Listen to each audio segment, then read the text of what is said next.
All right, we're live. Hey everybody. Okay, I'm the GM. I'm Shoshana. Uh, I made this homebrew world, and we're gonna play in it. This will be the second time we're running in this world. Anyone else wanna? Yeah, I'll talk. Hi, I'm Aaron. I played in the first campaign that Shoshana ran, and I'll be playing in Alchemist today. And yeah, so the general setup for this game for the unaware, it's a heavily modified fifth edition game, taking place in a custom world with a lot of homebrew. Whatever home, if I have the time, I'm gonna put all that little details to the homebrew and what we're dealing with here in the chat, or in the description. How that technology works. Yeah, so someone else can take it away. Also, I wanted to say I use she/her pronouns. Hi, I'm Christian. I'll be playing a barbarian today. I also played in the first campaign. Um, yeah, I go he, him pronouns for the uninitiated. But yeah, I'm just looking to smack things with a giant hammer tonight. I'll go next. I am Kevin. He, him pronouns. I am the third person that has played in the first campaign. Got a lot of returning players. And yeah, Shoshana is an amazing DM, and I'm really excited to play. Aw. And I'm Carson, the tech support hobbit. I come in to fix the things when the game is broken. Get out of here, tech support hobbit. No, we love your tech support a bit. All right, I'll go next. So my name's Chat. I didn't play in the first game. I think I'm actually the only one here that's playing that didn't play in the first campaign. So I don't know anything about the world really, and I'm just gonna go It into was it. me, and I'm salty about it. Yeah, Pi played like a couple characters, but I yeah, think maybe everyone just else. one very. No, Pi just played one. I played Yeah. much. He was only in for a summer. Either way, I'm looking forward to playing some D&D. I'll be playing Diab, a human fighter. So it'll be fun. Get to be basic. I think lastly's Pi. Yes. Hello, everyone. My name is Laura. I'm also go by Pi. It is a gamer tag that has stuck with me for my entire life, even to this day. I have she/her pronouns, and I'm playing Kishra Karil, a Kenku bard. Also goes by the stage name of Jangle.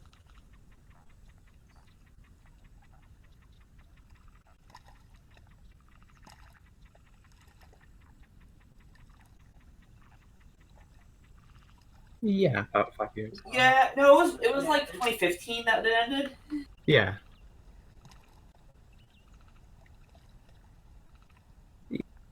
Yeah, it's about 3, just under. It kind of remains as probably it really sticks out in a lot of our heads as as a kind of seminal game.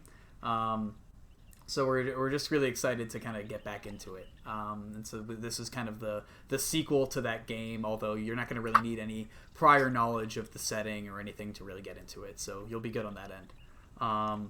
Yeah, so I think we're all ready to get into it, right? Fucking ready? Yeah, I guess I'll give a little background that'll help refresh everyone here. Um, so I like some backstory maybe of the world, or do you think I should just like talk about our Give a situation bit of now? give like a good recap of like important history highlights, and then get into like the hook. Yeah. The brief, yeah, Okay. the brief history highlights. So, it is 80 years after Kuruk, the god of chaos, emerged from within the material plane and was defeated by an army of heroes from all corners of the multiverse. In That was us. celebration, yeah, that was that was you guys. In celebration, this new era of limitless potential was declared the Time of Heroes, when the Hecatoncheirus, also known as the First Man, collided with the material plane. The divine magic limiting the power of mortals was dispelled. This event was known as the Shattering. Now, the few that test themselves against the hazards of the world and survive are able to achieve nearly godlike power. Legends are spun rather than read about in aging tomes. Many mortals thought that this new era would be one of tremendous prosperity and advancement, and they weren't necessarily wrong, but the cost was endless strife of a scale they had never known. Dungeons are in abundance, as the plane flows once more with ley energy. Monsters spill forth into every region. Were it not for talented monster hunters and dungeoneers, civilization would have collapsed into ruin within. Countless ruins litter the plain. Their origin now seems very clear. On the other hand, those same dungeoneers often rise to such heights that they become dangerous in their own right. The repercussions of the Titan's March and the battle with Kura still ring loud and clear. The god of pain, Krinth, has been freed, and she now hides amid the far plains, whispering to her followers through shrieks of agony. Vul, the god of civilization, has been devoured by the rough beast, their entire essence annihilated, like dozens of primordial deities. The Diadem, the sacred guardians of the dwarves on the material plane, fell to the Hecatoncheirus in the Battle of Wust. The dwarves of Axel lost their protectors, their divine king, and their council of wise and stone sisters. The mountain city of Wust is now governed by an aristocracy called the Grey Council. So that's recent history. And more immediately, where we are setting our adventure right now, is within the fortress town of Grey. This town of just over 2,000 people is surrounded by tall crenellated. It is crowded and small, with a second tier of buildings on top of the first, with many interconnected bridges, ramps, staircases, and ladders used by guards. Built by a mixed workforce, led by dwarven engineers and architects, this fortress now houses a diverse collection of people from nearby settlements that human nomads, lizardfolk tribesmen, orcish herders and hunters, gnomish artisans, halfling farmers and laborers, and a lingering dwarven workforce form a mixed guard and populace of this castle town. It was a 3-decade-long project with many invasions setting back construction. This town exports fine crafts such as glass, shoes, and jewelry, as well as weapons and armor to nearby settlements. So, it's governed by an aging human adventurer duke named Quint Carm, who has asked you for help on a... Oh, sorry, I'm cutting out a little. Okay. I will fix this before I talk too much. I think it's an internet issue. The server's looking all green, so It I don't might know. be. Okay. I'll talk a little bit, but if it gets to be a real problem.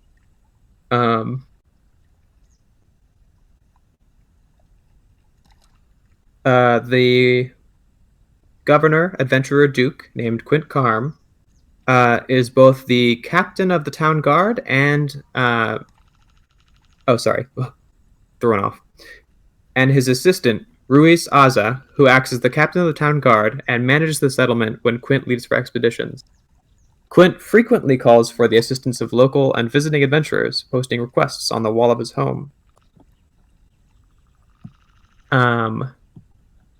The sort of surrounding area that we're in is a place known as Greenpick, which is a peninsula that extends out from the desert continent. It's crisscrossed by rivers and grasslands and marshes. making it one of the greenest places in the whole land. So Quint has posted a request, and you are all currently on your way to your nighttime appointment with him. What were you doing just before you left to come here? Real quick before that. So did our two groups, did we just happen to like look at the paper and decide to go there at the same time, or Basically, well, there's an appointment time that is given. It's like, if you're interested, come to my place on the 10th at sundown. All right. Okay. Cool. Yeah. So, what were you doing just before you came here, and also, I guess, right before that, give a brief description of your, just like appearance, aesthetic. Whoever can start would like to start. Or whoever would like to can go. I'll take it. Yeah. So, my character's name is Fusoger. I am a around 3 foot tall gnome who's wearing a kind of a tweed vest with a very shamrock green overcoat and a pointy shamrock green hat with a buckle on it. And underneath the vest is a white linen shirt. I'm wearing kind of these rusty red tights and these very, very nice pristine curled boots or curled shoes with buckles. Not necessarily boots. I have flamboyantly red hair and a large red beard as well. And I have a corncob pipe. Before this, I was I was doing business for a family of halflings, making shoes for their children. All right. Supporting the small leprechaun-esque man is a Goliath by the name of San Nobusho. He sports a massive black leather overcoat, like a very patchy pseudo duster. Across the small of his back is strapped an ornate metal hammer, upon which you can see is a inscribed carving of a dragon, long and stretched out, breathing fire over the handle. His face is a very stone gray and covered in scars. He has a thick head of black hair that is short and cropped in the back and stands up on end. He has very thick eyebrows and small eyes and a pointed and big wide bridge nose. And yeah, in his mouth he's chewing on a piece of jerky. Right before this, he was working as security at a local tavern, just as a day laborer. Were you two together, or are you two just going off? Because you two came in together, right? Yes, we did come in together. I assume we probably met up after we finished what we were doing. Yeah, we were doing our general day's work apart from each other, but then met up afterwards to collectively head here. Okay. All right. I guess I'll go next. I am Ys Rapida. I am a lizard folk that's wearing not too many clothes. It's just mostly like a loincloth and like some tribal like necklaces, including one which most of you will recognize as a holy symbol, which is basically a wooden carved necklace of an Ouroboros, which is a holy symbol of Isield, the declining god of life. Well, I should say dead. And I guess, yeah, do you want to go to the like barracks and be healing soldiers or something? Or we could be checking up on sick people around the city. Yes, I think it would be wise for us to either have just gotten off the caravan or be in the barracks and heading here from there just to try to get some extra pocket change.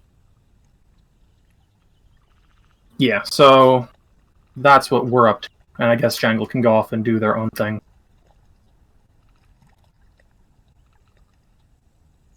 Tell Yes. me, Jangle. So, as Jangle, I would be doing two things specifically. One, I'd be going to various knickknack stores, trying to find something that embodies like the spirit of the town, and also performing my various orations to those that would like to listen. And Diab would every now and again hear the jangling of my costume. It's a very ominous sound. But not Yeast. Yeast doesn't hear anything. Right. So let me give a quick description of myself. So I am Diab. I stand about 5'11", and I have a blue robe kind of covering over my head, and I am wrapped in bandages from head to seemingly toe. And some of the parts have little blood spots, and I kind of give off a very herbal smell, kind of along the lines of rosemary and aloe. And you are a follower of Corinth, yes? I certainly, yeah. Corinth being the god of like suffering. God of pain, but also medicine. Yes. Um, That is a distinct possibility. I forgot to give a description of my character. So, Jangle is just under 5 foot and has feathers as dark as midnight. She wanders around town mostly in a very plain green robe, but adorned like Christmas tree decorations, garlands. There we go. Are various little knickknacks, bips, and baubles with all these fancy and kind of worthless like items on her. And that's why she gets her stage name Jangle, because when she walks around, her entire costume gives off a sound, giving people an indication that I'm there and I can tell stories. So, you've all congregated and you are waiting in front of the door. I guess, who arrives first? Who's the most expedient? I feel like it would probably be Yes and Diab. Sure. Yeah, I'm down for that. Just because after the barracks closes, we leave. Right. I don't know even if there's a difference, but I just kind of want to get the show on the road. So yeah, go ahead. Cool. So you're there, and then I guess the second group to come in. We'll keep this like pretty quick and simple RP. I say we can. Me and Fias can roll up. You can see a 7'9" Goliath being supporting the weight of this small green red-headed man riding atop his shoulders. Yeah, I guess I hop off his back, then enter into the entrance. Well, The app's just it's a gonna- locked door. Oh, that's a problem. Yeah, I'm just gonna. Yeah, blow up as the you lock. all kind of walk up, Diab's just gonna lean over to Yes and go, "That's not normal, is it?" No, he looks like a very big man. I was talking about the person on the shoulders, but yes. I scramble off his shoulders. I hop down. I walk straight to the door. I kind of see the lock on the door. I jiggle it a little bit, and then I look to you two and I say, "Oi, you know where the old man is?" I'm gonna look down my nose at Yis and Diab. Then I'm gonna turn to the door, and then just with a meaty fist, just knock once. You hear some rushing about inside, and at this moment as well, Jangle, you arrive. You hear the sounds of jangling metal. Diab immediately tries to hide himself behind Sano or Yes, whatever works here. I'm gonna slowly turn around to meet the source of the sound. I say, oh, is it the Undertaker? Look down my nose at Jangle and say, I know you. Before I even finish turning around, I say, we ain't got no corpses here. What? Oh, hello, ma'am. Top of the morning. Apologies. Can you not see this guy? The door creaks open, and inside is Quint Carm, who looks quite. You see a sort of slightly wrinkly, sun-baked, graying man, whose hair looks like a mess, and he looks sweaty. His clothes are sort of askew and ruffled. And he says, "Are you all here for the post I left outside?" Yes. Yes. Great. Come in. There isn't much time. He sort of rushes you through his little sort of hall. He basically lives in the governing body of the town, which is a small town hall with a bell spire sticking out of the top of it. And it's poorly lit. You see that there's just a few candles here and there. And papers everywhere. There's clothes everywhere. It looks like there's like a bunch of emptied out bags, piles of rations and supplies. And he takes you to up some stairs and to what looks like some sort of study. I'm gonna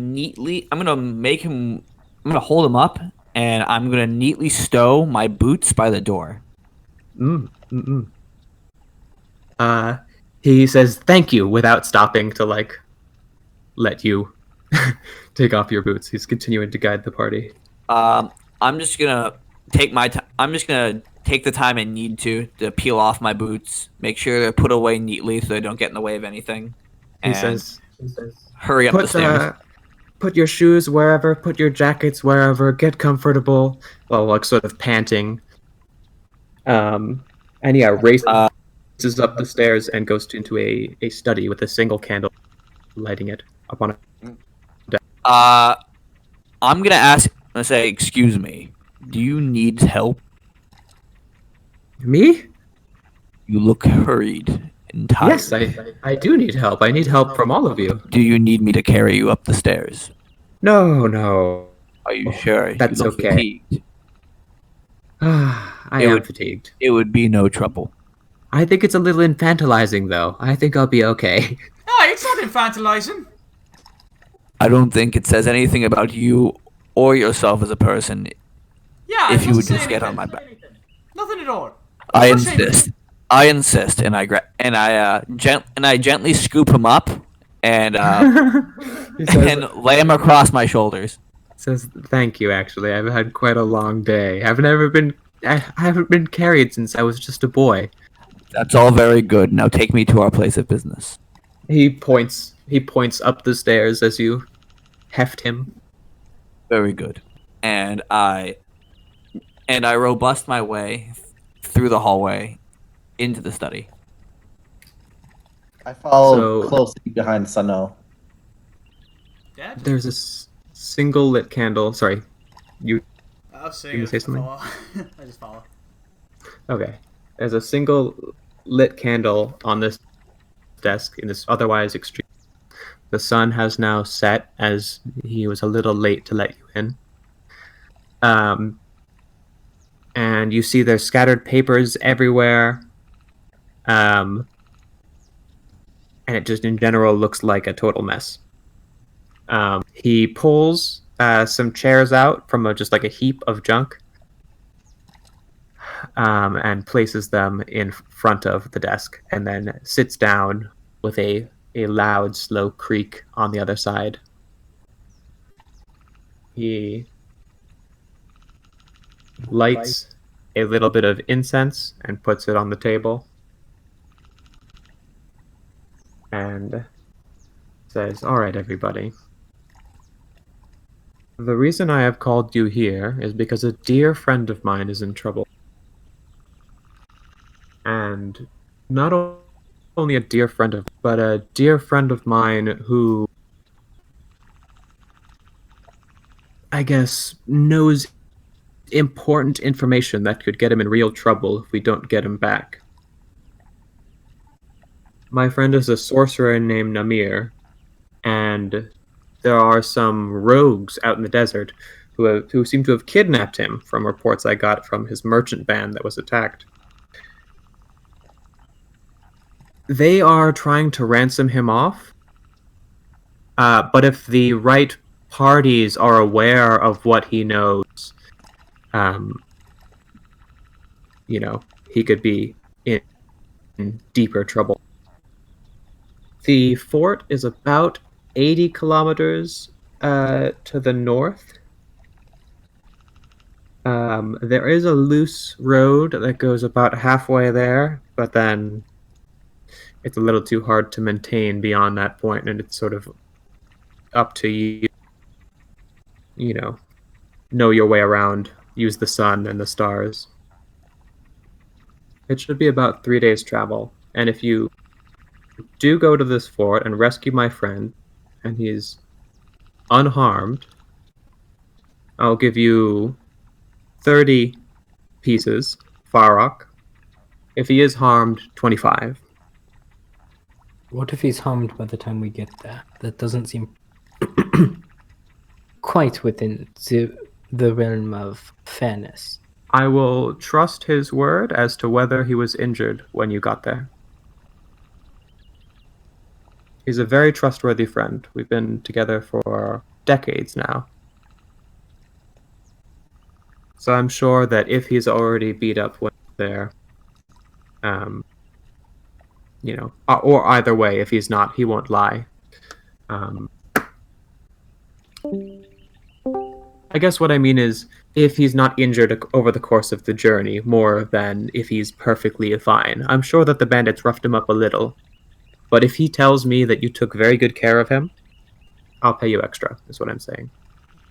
Understood. Alright, I can get behind that. Is there something about the nature of the information that he knows that we should be aware of before going in? I would say simply that you knowing it would put you in danger as well. We're trying to get him somewhere safe where people can't find him. I wouldn't stick your nose too deep. And these rogues, what are they? Are they an army? Are they just some brigands? Are they a political force? Who are we fighting? They, as far as I know, are common, but we're just going off the reports of his band that was attacked. We're not aware if they have any kind of political effect, but they seem to just be brigands. Understood. And what is this band? Do they have a name? That we're not aware, but they represent themselves with a sort of black sword-shaped patch on their cloak. Black sword. Okay. That would ring any bells for anyone? Yeah, hold up. Can I You're gonna roll for criminal organizations? Yeah. Cool. Can you all hear me? Doesn't ring any bells. Yeah, for you're me. good, guys. Let's see. What kind of role could I give? Would culture suffice? Yeah, culture would be a good one. Darn it, I did not set that up. It's culture and linguistics. Oh, then I get a D4 to that. Yeah. Yay. So simply put, no, you're not familiar with these ones. So you haven't had any dealings with, heard rumor of them. Yeah, at least not to any detail. And I haven't heard of this group, right? No, it doesn't immediately ring a bell to you. Okay. So I'll take that as a no then. All right. Well, how much time do you reckon we have before the whole deal goes down? Well, it's gonna take probably 3 days to get there. I don't think I'd want you to linger for more than 2 days before traveling. All right. Okay, that gives us some time. We just need to gather some information about whatever crime organization we might be going up against. You know. Yeah, absolutely. And gather your supplies and get a good night's rest. Here, actually, to help you a little bit, he gives each of you 3 rations. So this should be half of what you need to get there. And Thank you. Well, thank you very much. Yes, much appreciated.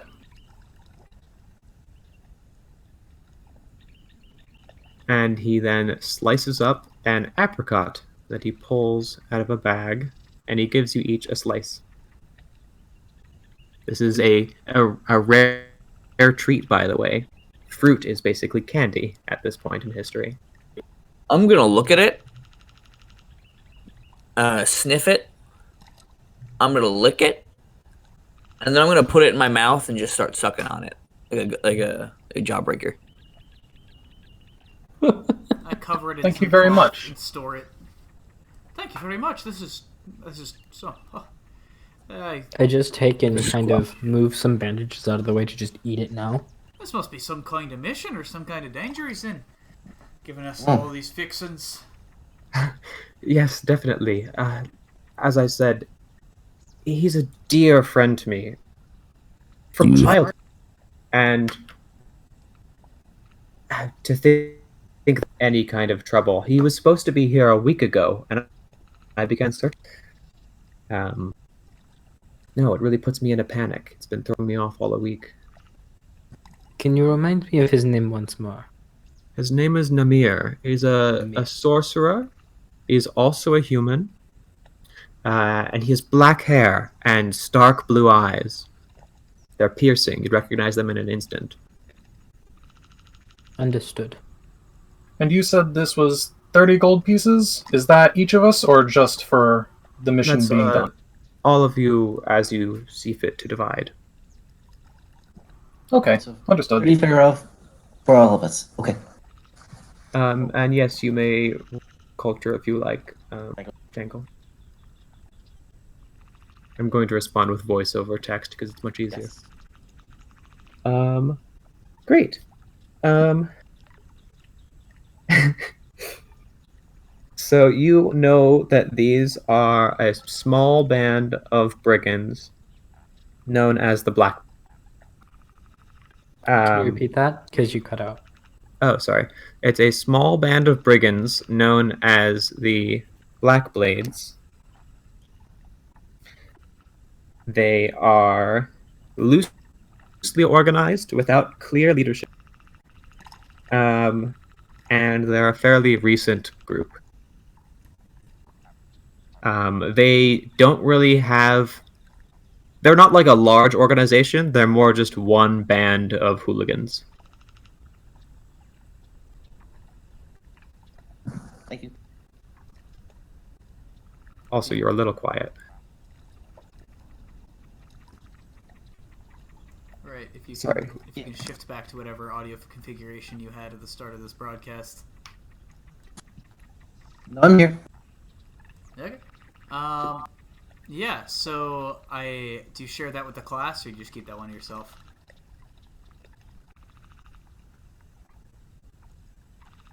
Jangle. Yeah. No, yeah, keep going.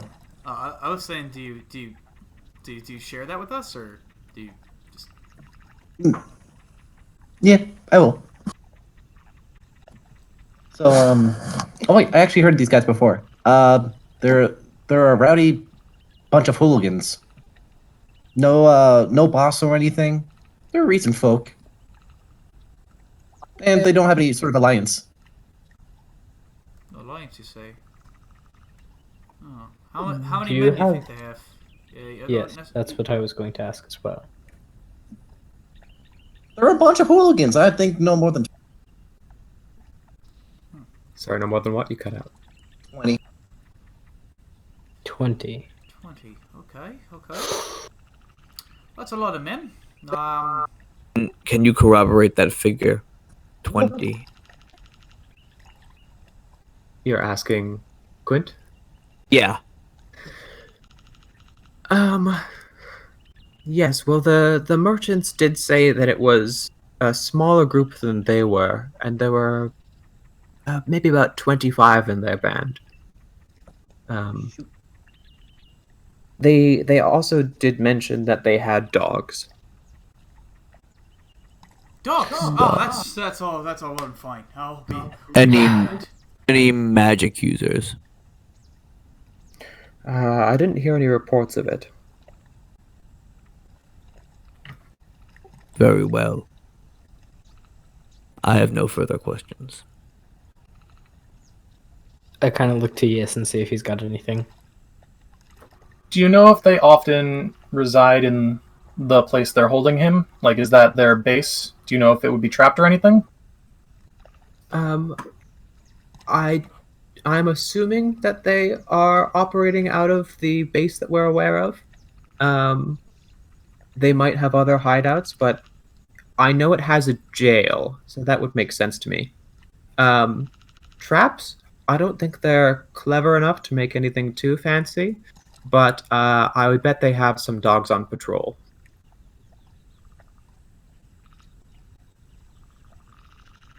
You wouldn't happen to know how many dogs, do you? No, and also a small band attacked the merchant caravan. It's possible that there are more who are resting at their base. It's a small fort that should be recognizable from a little ways away. It sticks out on the desert landscape. I think we should probably just go for now and see if other people in the town know anything else. Hold up. I have a question. Are we the only group that's going after these guys? Do you already send another? No, I only received news of this just yesterday, early in the day. Okay, so there's no second group tackling this. No, you are the Yeah. first band to gather. If you're not already familiar with each other, I recommend you get to know each other before you set out. It's dangerous to fight each other on the road.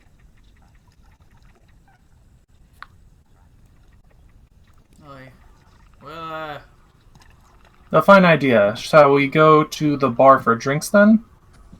I Very well. suppose sounds nice to me. Does anyone else have any further questions? Because I think I'm good. I've used my hammer to help myself up, swing it on my back, and begin down the stairs. He follows you down and says, "Here, I'll come to the bar and buy you all around. I have to get some more work done, but I'll treat you. Oh, I think you do. Thank Oh, you. that's so very nice of you. Thank you again for." I give him a smile and a gathering nod. I jokingly say, "Wow, we really are all about to die, huh?" Man's He cleaning chuckles ourselves. nervously. Alright, let's get going, shall we? I put my boots back on, and yeah, I'm outside. I wait outside for everyone to get. Yeah. So, we all- unless there's any fuss, he'll take you to the bar. no Yeah. fuss, right? All right. I So- hop on Sano's back. Kind of smoke something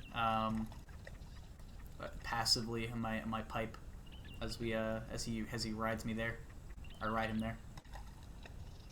Now that would be a sight to see. Quint hastily sort of power walks his way to the bar, which is an inn known as the Gimpy Goat. And you see there's a little sign with a goat with a broken leg that looks like it's in pain. Oh, How Oh unfortunate. no. He opens the door for you and it says, "Come in." And then he strides past you towards the counter and talks to the bartender, who is a dwarven woman. He gestures at all of you, is given a large bottle, which he chugs half of, and then leaves, and he smiles at you, holding. He says, "Thank you again. Have a great night. There should be ale for you at the counter." I give him Thanks a again. deep bow.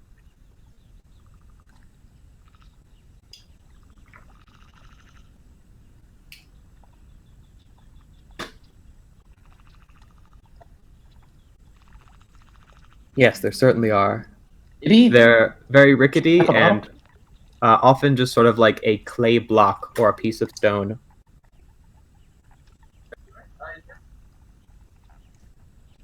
Yes, for sure.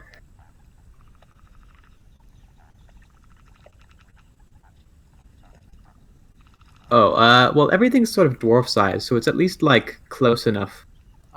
thank God. The width of my coat would probably take up the entire rack, so I wear it into the bar. Yeah, And I, conscientious of the fact that I would probably need 2 to 3 stools, I stand. Yisa's gonna pull up a chair, sit down at the front of the bar. Yeah, Sano, you're like, kind of leaning a little. I'm gonna. Stay under the ceiling. I'm gonna. It's hop okay. up. I can just squat. Cool. I have very, very toned calves. No, those ain't calves, dude. Those are quads. True. I don't know. You feel a tug. Sano. Sano. Sano. Yes. Can I sit in your lap? Yes. Thank you. Oh shit. Solutions. I'm I gonna. take a sip. I'm gonna Yeah. sit right next to Yis. I'll sit on the other side of Yes. So I it doesn't seem like the big guy talks that much. look over at Ias, and I give him a nod, and I return to whatever the hell they give me. What drink? They give you a pretty watery, groggy beer. Cool. What do they have in terms of liquor? In terms of liquor, they have a sort of strong, basically like vodka, like a fermented sort of tuber liquor. It's Okay. very extremely harsh, tastes like fire. All right. Cool. That's the only thing that's gonna get me drunk. How much is Sorry, how much is what? a bottle? Oh, a bottle. They'll charge you, I'll say a farok for a bottle. It's incredibly strong, so it will get you drunk. Special Yeah, size. I need it. That's. Yeah, I'll slap down a farok, and I'll drink the beer, then fill up the mug with vodka before anyone actually gets deep into their drinks. I look to Sano and I say, "Oi, mind saving whatever you got left of that? I think I have some uses for that bottle." I look down at my mug. I'm sure there's some left in the bottle. Yeah, for sure. Yeah, I'll cork it and I'll hand it to Fierce and say, if you don't use it by the time we get back, I would like the rest. No, obviously it's your own personal equipment. Anyways, to introduce myself, name's Fiaisagar. Pleased to meet you. And I put out my tiny little hand. It's very freckled. Yeast Rapida. And I'm going to extend my scaly alligator hand. I shake it. I shake it with both hands. I say, "Pleased to meet you. I'm a cobbler and a fireworks salesman by trade. So if you ever need shoes or something to make a big boom, well, I'm your man." Looks down at his feet. Yeast is not wearing shoes. I look down at your feet as well, and I'm almost like a gasp, like, do you, I like get in really like close and I whisper, do you people not wear shoes? No, not really. Fascinating. At least the tribe I came from. I never met one of you before. A creature that don't wear shoes. I mean, it's not that far fetched. I show my talent. Jangle, I'm going to gently pick you up and put you down onto a stool so I can stand up comfortably. Well, there's so many different... And I'm gonna grab my mug. I'm gonna stride into the middle of everyone and say, "I'm Sano Busho. For the duration of this job, if you need help, I am there for you. That is all you need to know." And I put my hands on Diab's back, just on his shoulders, Diab winces at this. and I give, and I lean in between him and Yis, and I say,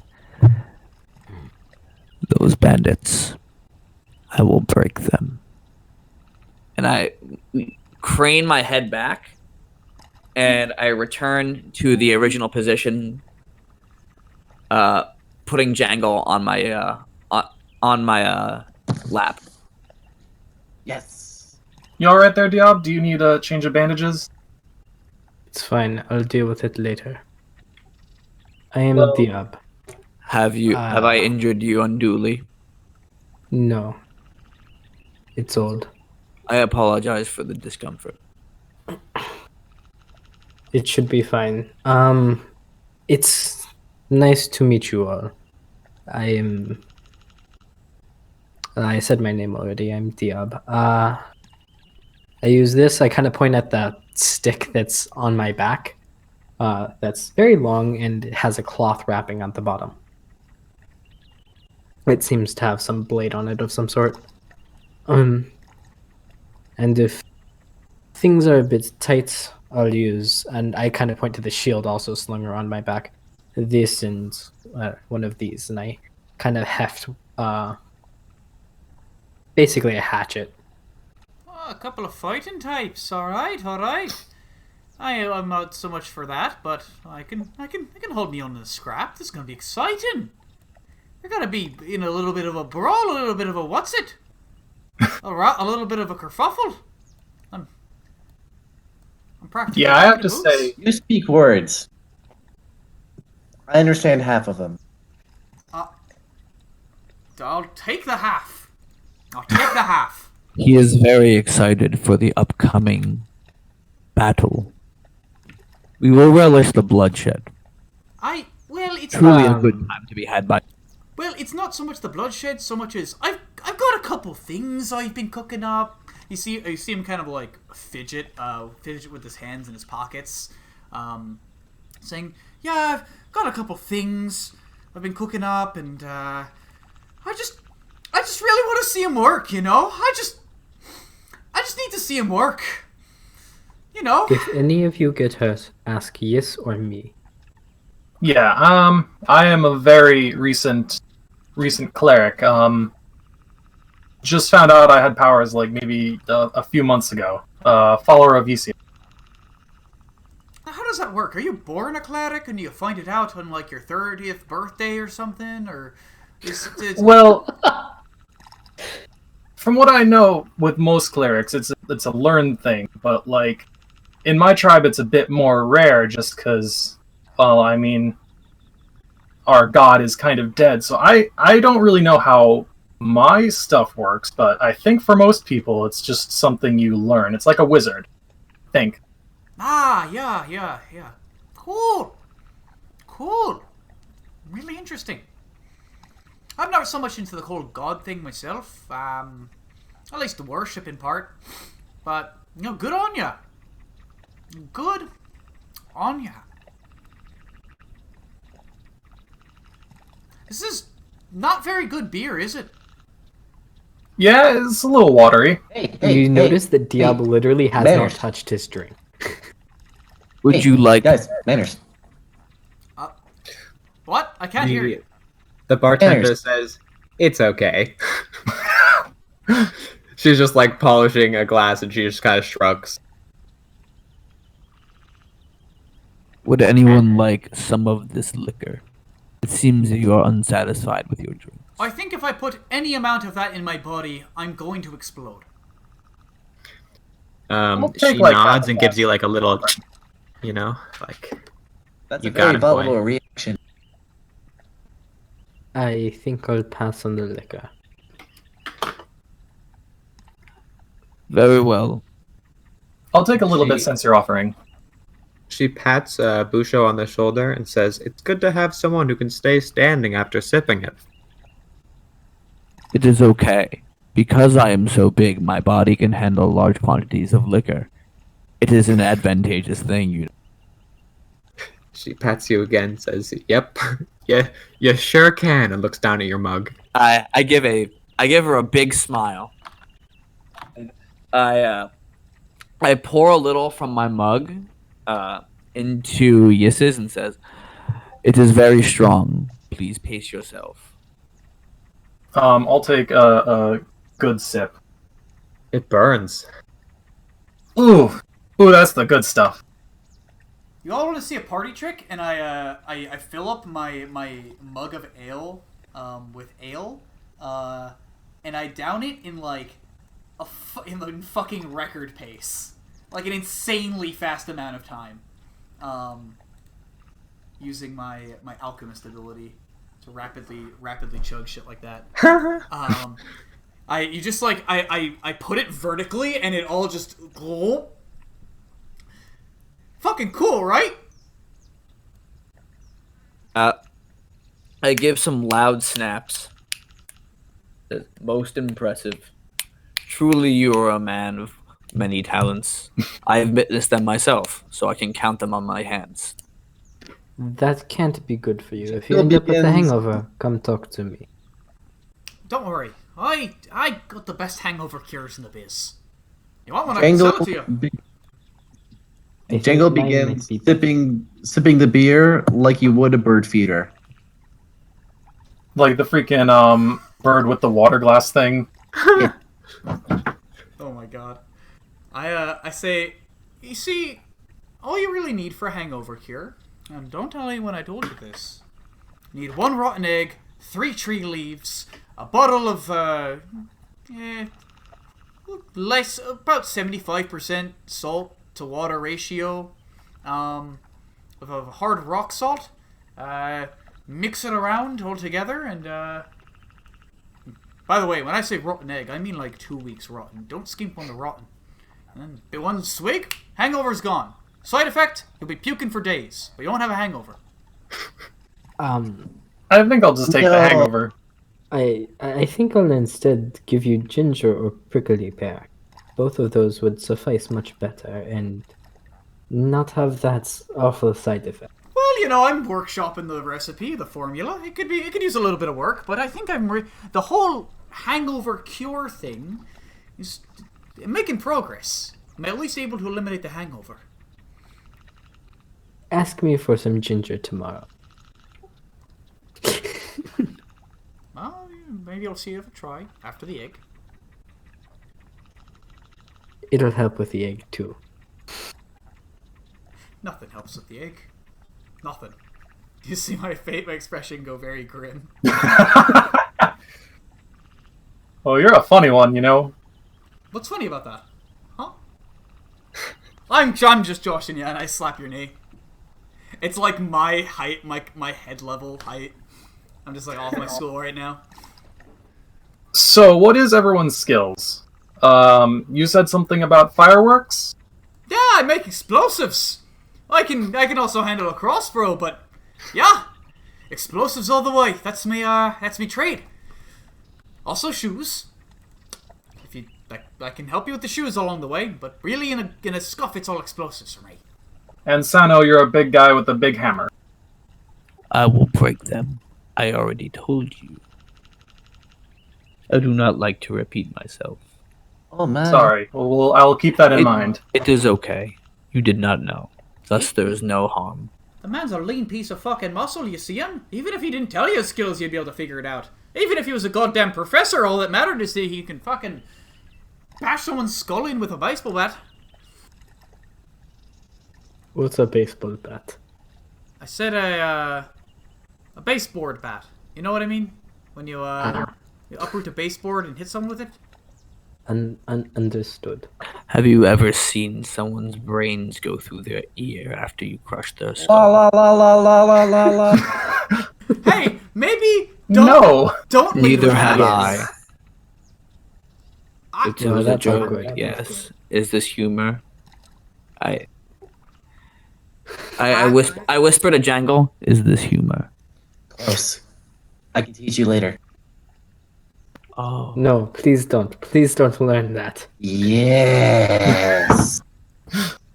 I apologize. You see my You finger see is Diab like, just like place his hands into his face and just like lean on the table and just be like, "Oi." ever since you said you said if you or asked the question, I've just been like trying to get an edge in. My finger's been pointed and my mouth is agape, and I'm just like, what's the point? So I can do some minor matches.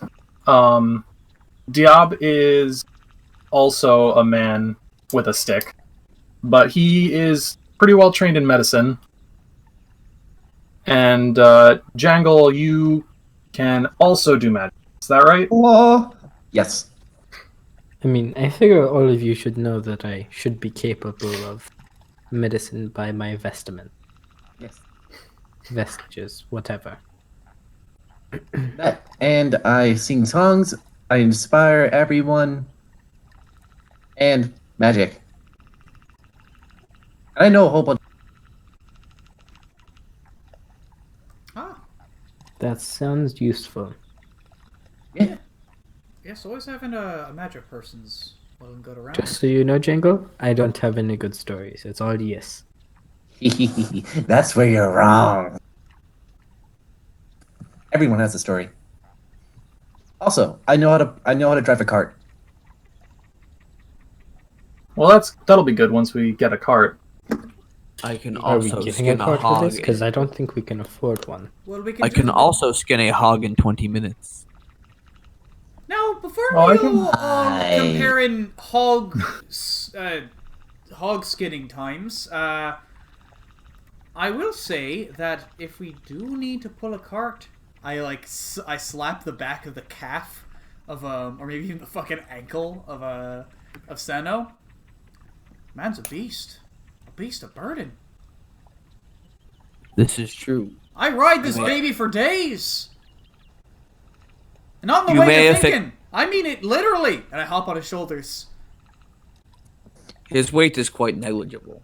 That's a How hell of a can you jump. jump that high?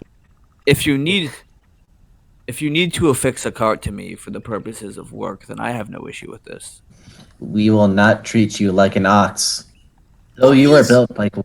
But he's quite literally asking for it. I have a question. He's giving How much consent. Ferric would it take for you to go the other way, where Sano rides you? This would be most impractical, as my girth would crush him and nightly do damage to his spine, my thus question rendering is, him unable to work. how much would my medical bills be, and let's double that.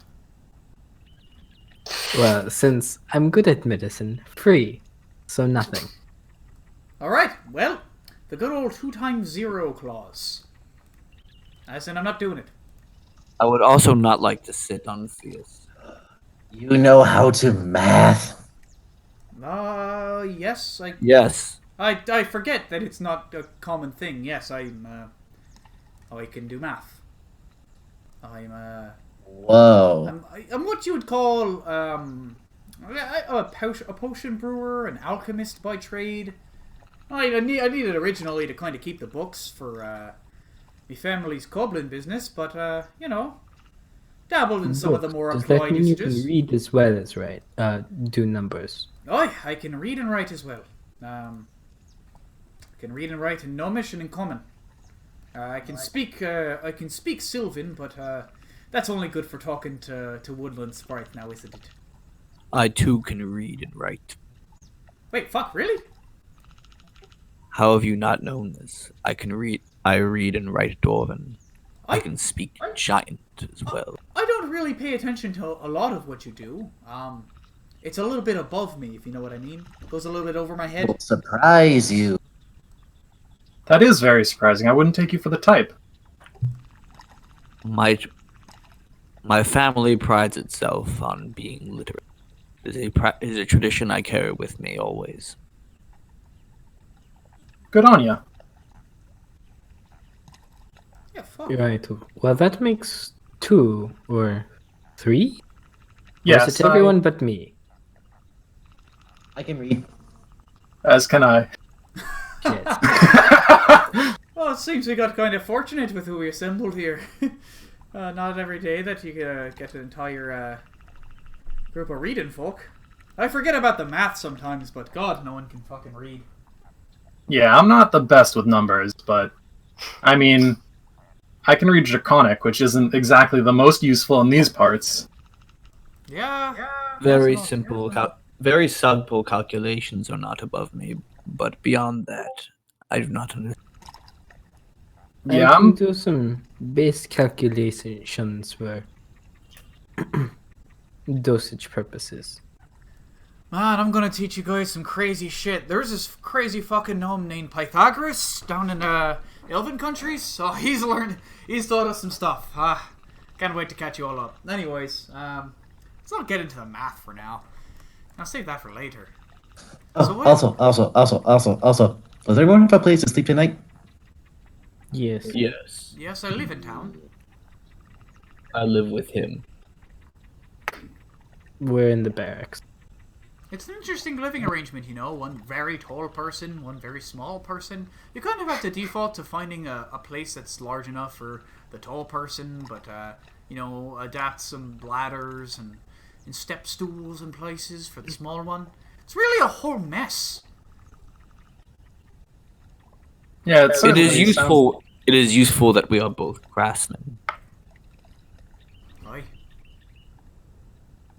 Yeah, but just because you know how to make shoes doesn't mean you can make a ladder. Yeah, I'm not quite a woodworker. I can work with leathers. Affixing sticks and binding them together is not above me. Aye. Now, Is there anything that we particularly need to do for tomorrow before we set out? Or are we just going to start walking come the morning? I want to get some meat for Dotties. I suppose I have no objections to meeting at the edge of town at dawn. I have all the supplies I think I'll need, and we have... Well, do we know anything about the location that we're going to? This area... We know it's a small forge and it likely has a prisoner sword, which is where they're holding. How long would it take to traverse the 80 kilometers? 3 days. days. 3 days. 2 days? 3 days. 3 days, right? I have it in my notes. It's going to be 3 days journey. Yes, that's what I said. So if there's any business you have to attend to, I suggest you finish your drink and attend to it tonight. Yes, I need to go to the butcher. Very well then. Oh, he is perhaps closed. Yes, that's why. Midday.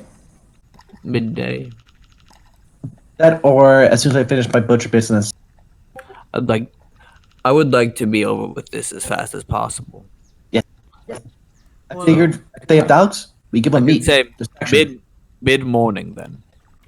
I'd like... if she's going to the butcher, then we can take some time to perhaps read up on the fort, talk around, ask some people, find out what's going on with that. I mean, knowledge of the geography would be undoubtedly helpful in a situation like this, correct? When we're not exactly going to be able to, bust into the pearly gates. Likely, I think what we're going to end up having to do is I take out this small wax from inside my coat, and I kind of stretch it with my fingers. Do any of you know what this is? That's your exploding wax, yes? No, it's my wilt wax. Now, wilt wax wilts things and can make surfaces more pliable.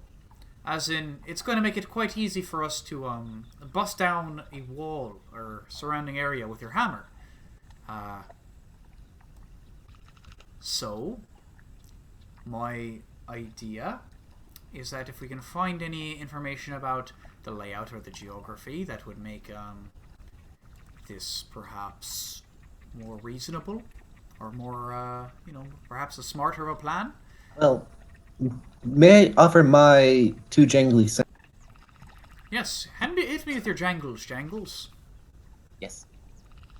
If it's in the desert, it's probably going to be a cave. Not much wood. I mean, they said it was a fort. Well, Yeah. forts come in many shapes and sizes. Well, if Above Easily is- recognizable from a They said- distance. I think if it's yes. a cave, we won't see it from a distance. But we should perhaps prepare for as tight corridors. I'll also And- offer the opportunity really quick. Anyone can roll int to sort of take a guess. Yes. Sorry, I didn't know you were still going. Sonobusho, feel free. Oh, yeah. So as I was saying, if it is indeed, we should be preparing for tight corridors and ambushes from all sides. We don't know how many doors there could be with forces waiting inside. We don't know if there's any trapdoors or attics. There could be any number of secret passages they've had the time to set up, though they said they aren't crafty. Forts have this is an abandoned fort, meaning it had to be defensible from a siege. Meaning that there had to be ins and outs, secret entrances, exits, all sorts of passages to get out in the event of an enemy ambush. That means they've had the time to get the lay of the land there. They know how they're fighting. We should have ways to smoke them out if at all possible. You think we need a tappy stick? Smoke 'em Maybe. out, you say? I don't think smoking him out. No. That's a good idea. Wait, no, then that kills the other man. Yeah. I think We Well, I we think we should should shoot try to for- go about this somewhat subtly until we can get the person out, and then after that, or possibly during that, while we're getting the we could person use out, we could we use send- smoke. some cover sort our of escape. distraction on the other side of the fort. Either way, I think we're going to need to get the lay of the land. DM, with my natural 20, do I have any idea what it might look like? Yes, you at least have a good sense of what it's likely made. It's probably some combination of stone and clay brick. It one or the other, or a mix. With your amazing roll, and Senobusho, pretty much the same, because this isn't a very complicated, a very difficult check. I think what we really just need to do is find out what we can, if there are any alternate passages we can go down, and then try and be as quiet as possible so that we have to fight as little as possible. Basically, what I'm hearing is we need to get there and look at it. Or see if people around here know about it before it was taken over. Yeah, that would be best. If it has any particular features to it, any particularly defensible... Like, if it has any kind of hot tar, like a bucket of hot tar on the top, we should know that. That'd be useful. I will say that when we get there, I can make a decent distraction with one of these, and I take out what looks to be a slightly yellow, like a kind of yellowish stone. I kind of fiddle with it in my hands. This makes a really loud noise. So, it's a good distraction, you know? I was thinking that if you have a way to just open the wall, Well, that might be good. as I said earlier, I take out the wilt wax. This is our best bet. Makes it nice and pliable. This plus a hammer, it's easy fixing. Yeah, I How much mean, noise does the wilt wax make? Wilt wax makes no noise. It's just some wax. how much noise would the hammer and the wilt wax? Quite a bit. Do I know? It would make a good amount probably. I mean, it would make some of the surrounding stone a bit more soft. But yeah, it would still make some noise. Luckily, with the stone, I should be able to guide and get enough of them away that it wouldn't be much of a problem.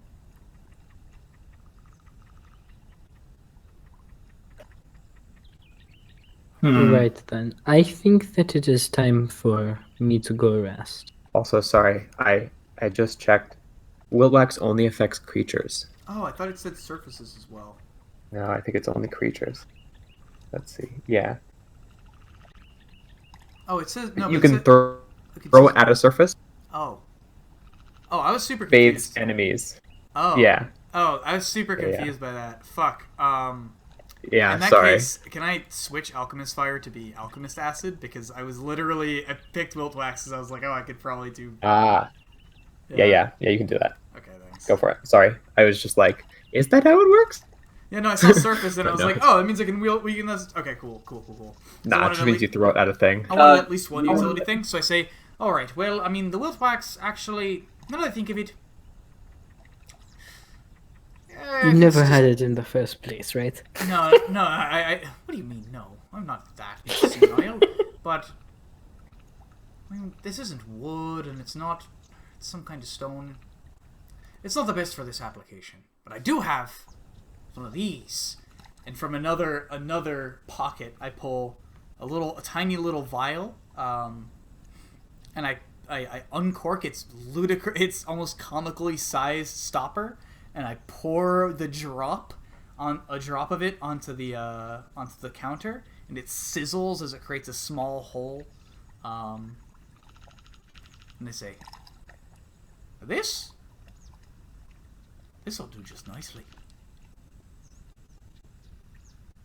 This'll get us in anywhere. You could also, if we hear them through a ceiling, melt them through the ceiling. I'm just gonna pass my drink over to Yes and say, yes, like I said before, I think I'm done for the night. I'll see you all tomorrow outside the city at mid-morning. Okay, good night. Also, if we melt them through the ceiling, it'll take too long. They can scream. Aye, they can. Yeah, we're talking about people, right? Like, we kind of want to avoid killing them as much as possible. I will do only what is necessary to complete the mission in the most efficient manner. Okay. But yeah, acid to get through some holes. That's a good idea. We should see if we can find out where the cells are located. Because if it's on an outside wall, then maybe we could just burn a hole and then get them out. Yeah, that's what I was kind of talking about. See if any... Okay. Let's ask these specific questions to see if we can find someone around here. Ask all of you if you can find someone who is imprisoned here before. Someone who lives here, who perhaps knows someone or worked in there, was a guard, or was imprisoned in the fort itself before we go there. Alternatively, anyone who knows who's even passed by there, any extra information about the residing geography would be useful. And I think that's all the information I think we need. Anything else you guys think of? Shosh, what direction did you say the fort was 80 kilometers in? North. North. Okay. Cool. Well, most of the town is either here or asleep. Let's see what we can get from the patrons here. Reconvene and I suppose we could leave at midday to accommodate any pertinent information searching. But any info about the fort in the north that we can get is advantageous. But more importantly, we should find out as much as we can about that group. Knowing the scale and strength of your enemies is the most important factor whether or not you're going to be successful in the battle. Yeah, I agree. So we should try and find out the area around the fort itself, and who we're going up against. Yeah. This seems like a somewhat dubious question, but does anyone know how to pick a lock? Do you know if the acid would work against it? I have my hand in it. Well, it depends on the lock, right? I mean, if it's an outside padlock, any problem with the acid boiling through it, but if it's something more internal, you know... Yeah, like a gel cell. Yeah, I'm not really sure about that. Well, I mean, the walls, yeah. I mean, the bars, yeah, that works. Just not as convenient as you'd want. Yeah, we should just try and have a plan for actually getting him out. I think I can work something out with the acid. I have some ideas. I just look at Sano. I can be a force to destroy any surface within reason. That's very fair. All right. So I guess our current plan is enter through an unexpected direction and then melt or break open the cell and get the guy out. That sounds good to me. Yes. Ideally, we can sneak him out without alerting the fewest amount of people. Also, second idea. What if we get a rope and bring him out through the ceiling? Why? What is with I the do ceiling? have rope. I have rope, but why are we going in through the ceiling? I mean, don't unless know. we're coming in through the ceiling, If I we're don't think going it'd be...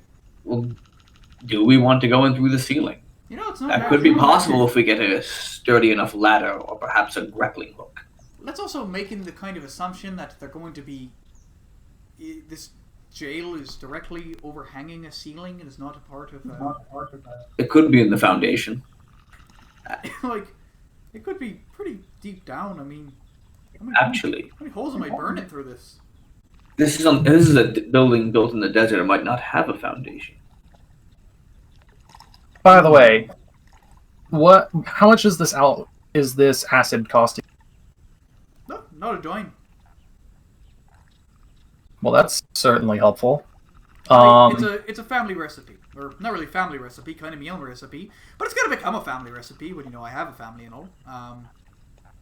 But it's my own stock. I don't think any of you would understand at all how to use it, so I kind of have to be the one to pull the trigger on it. But it's free. All this whole thing, as much as free can be considered. As much as free is my time. I've got to make it every morning. Okay, I'm just trying to understand how much acid we're going to have, and if it's free, then we should have more than enough to... We'll have enough to burn most walls. Below open most walls, I'd imagine. It's really what we're worried about is time. I can use it. I can kind of keep throwing it as long as I want, but I have a lot of vials and I have a lot of acid. Just I can only. It doesn't really, get rid of that much wall in one go. Kind of need more. Kind of need a couple. You know what I mean? Yeah, I'm trying to figure out what we're, our capabilities as a group. I understand. I think the best way of getting through understanding our capabilities is when we actually get moving. We can talk about it all we want, but until we actually see what the other can do. Yeah, but it's good to have an idea beforehand.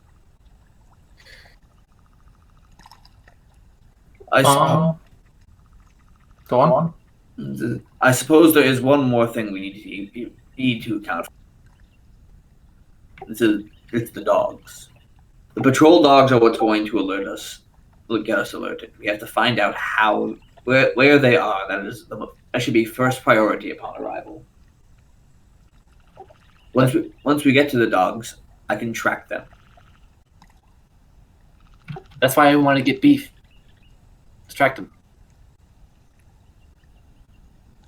That's not a bad idea. Yeah, smart. Very, very good. That's why I want. I'm gonna down the rest of my liquor. Rest my mug on the table. and plop you into a stool jangle. Yes. I'll give you all a deep bow and say, I will get some sleep. Upon the morning, I will set out at dawn, gather what information I can about who we are up against. I bid you all a good night and in good health. And I give you a deep 90-degree angle bow, and I walk. Bye-bye. See you at home. I guess we should all get going then. I suppose we could. Sure. Fuck it. Get a good start on tomorrow. All right. Yeah. Well, So, I'll be off then. yeah.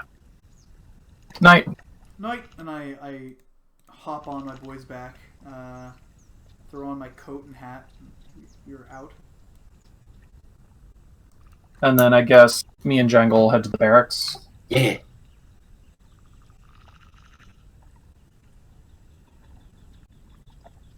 All right, nighty night. Next day, Yeah, we rest. Morning No cometh. further ado. I'm gonna spring out of bed at the crack of dawn, and I'm going to eat a breakfast of plain oats, and I'm going to head to the town guard outpost. You got it. You head your way there. You see it's close to the wall, as it's like a huge fortress, basically. And there are some construction workers repairing the wall, and a few guards milling about nearby, both atop and below. I flag down a guard and I say, "Officer, take me to your most senior man." Can do. You're the ones with Quint, right? And says, "Yes, I have pressing information for whoever's in charge here." And he guides you over to a building near the town hall, and knocks upon the door twice. Within just a few moments, arrives a well-dressed orc. They have metals and brass upon their fine clothing. Yes, something is needed. I stand up straight and give him a deep 90-degree bow, and I say, "My name is Sanabusha. I come on the business of Quint. I come to inform you that the fort 80 kilometers north is inhabited by a group known as the Black Blades. Do you perhaps know anything about them?" The Black Blades. Yes, I know that they're a small band of ruffians that are based somewhere in a fort north of here. Is there anything specific that you want to know about them? Any perhaps figures in charge, notes about anything you know about their size, number, equipment, skill sets such as magic users or skilled individuals.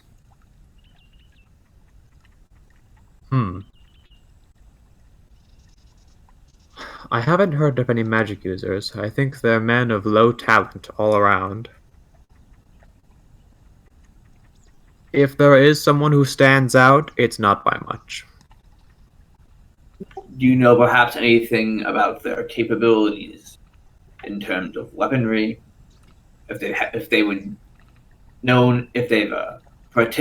any particular fortifications at the fort that are of note? Well, it is a strong fort that has stood the test of time. That much we know. Otherwise, it would have been easier to venture out and go there. I'm sure Quint has sent you because the rest of us are all too busy, Quint included. Yes. There is something he needs to retrieve from something he needs to get from that fort, and we are being sent to get it. But no, I don't know of any special fortifications. It's not known to have any exceptional defenses. I'm sure it has slits to shoot arrows from. Arrow slits. Do you know how many levels there are? I think it's just a single floor. From whatever sightings we've had, it doesn't seem like it's a tower, more just a low clay building.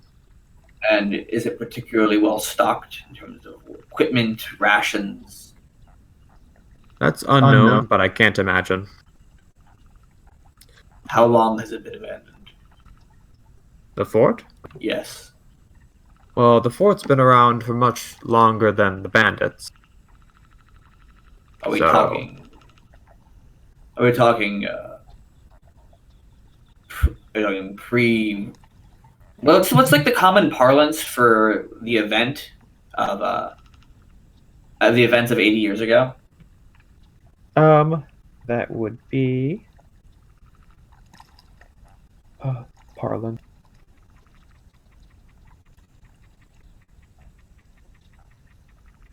Sorry, I have this.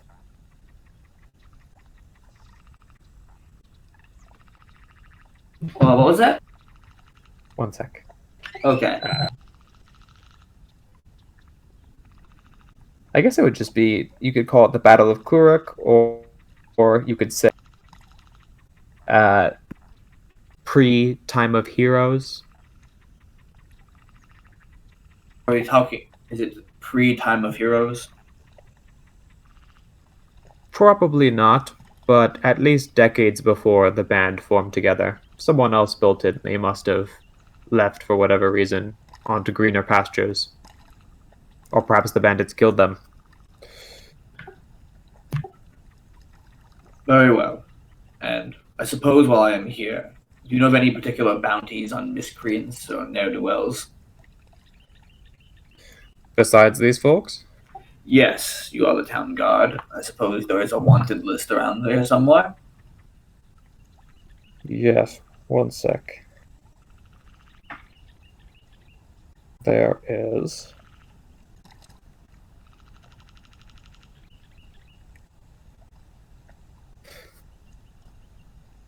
There is a man named Doggett Fern, who's a local thief. He's been bouncing between Wixt and here, Wixt being the nearby city where you were imprisoned. He's been bouncing between Wixt and here, changing his identity each time, just enough to evade authority. It's known that he has black hair and is a dwarf, but little else seems consistent. He seems to have some sort of either exceptional skills with disguise or perhaps magic.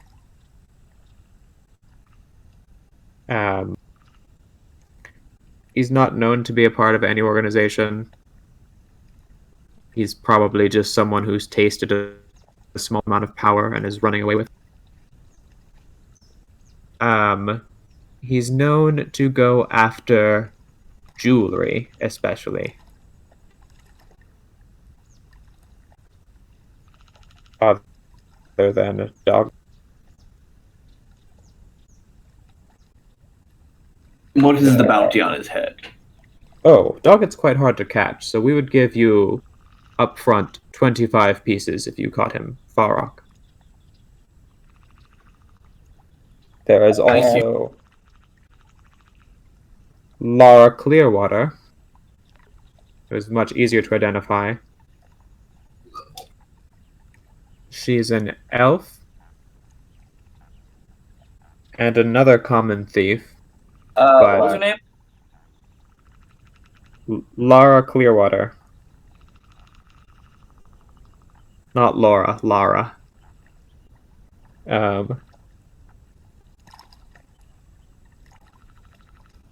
But yes, she's more of a vandal. She's sometimes seen along cronies of lesser account. Likely those who are charmed by her. She's known to be skilled with weaponry and also some low-level magic. She's very obvious because she's an elf. It should be easy to pick her out from a crowd. She is up for 15 pieces. She recently left here. It's unknown where she headed, but I'd bet she had to stop at Wixt briefly. Unless she was going westward, which might be too dangerous for a small fry like you. And yes, I know you're big, but I can tell you're not seasoned. And those are the bounties we have. If you're in.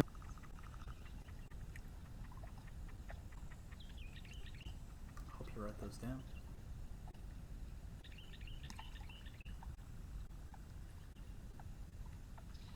So while he goes out and has this conversation, I'm going to look into. I'm gonna kind of. I'm gonna try and ask around about the nature of the kind of geography in the area. Or actually, first, can I just nature roll that? Yeah. Cool. I'm gonna try that first. Yeah, it's 17. Cool. Nice. It's pretty good. So, northward, it's sort of like a savanna, grassy plains, dotted with dry patches. As you get a little farther north, probably at the tail end of your journey, you should see it get a bit drier. There is a small dry patch in between the 1 second, I'm consulting my map. There is a dry patch. I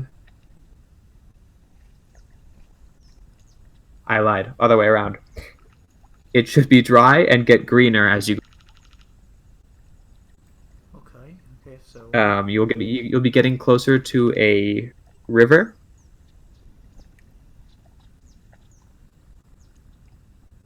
And so become a little more lush. You will most likely be crossing a river as well.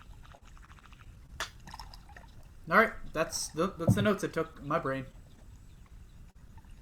Dry into a river into some green, more lush area. So the fort itself is probably going to be in. Is that going to be in that kind of more green area? Yes. Okay, cool. Should be past the river. Okay, cool. Don't know if there's any like trees around there. Or is it? Yeah, there should be scattered trees. Okay. So scattered, not dense. Cool. Oh, awesome. All right, yeah. So I don't even need to go out and ask people. I already know. Yeah, I'm gonna roll for that as well, real quick. I'm just gonna. Okay, so I know the same thing. Yeah. Yep. You also have definitely traversed that area going the other way. Have I seen the fort? Let's just roll like. Just a d20? Yeah, just like luck. 8. No, you have not seen the fort. Okay. In the morning, I'm going to take time to redo all of my bandages. And take the ones that I was wearing and kind of soak them in water and put some herbs in them to clean it. And then just kind of take and put that out to dry. Or if I don't think I have time, I'll just kind of roll it up and kind of squeeze it and just kind of get as much moisture out as possible and put it away. Do you want assistance with that? I mean, if you're around, sure. I mean, we're in the same place, so... Yeah, but when I do this, I take kind of my bedroll and stuff, and I create kind of this little makeshift tent thing, and just try to make it so I'm not so visible. But if you want to help with that, you're welcome to. Yeah, I mean, I figure it's something that we have done a couple times Mm-hmm. since we've been traveling for the better part of like 2 months, I think we said. Yeah. As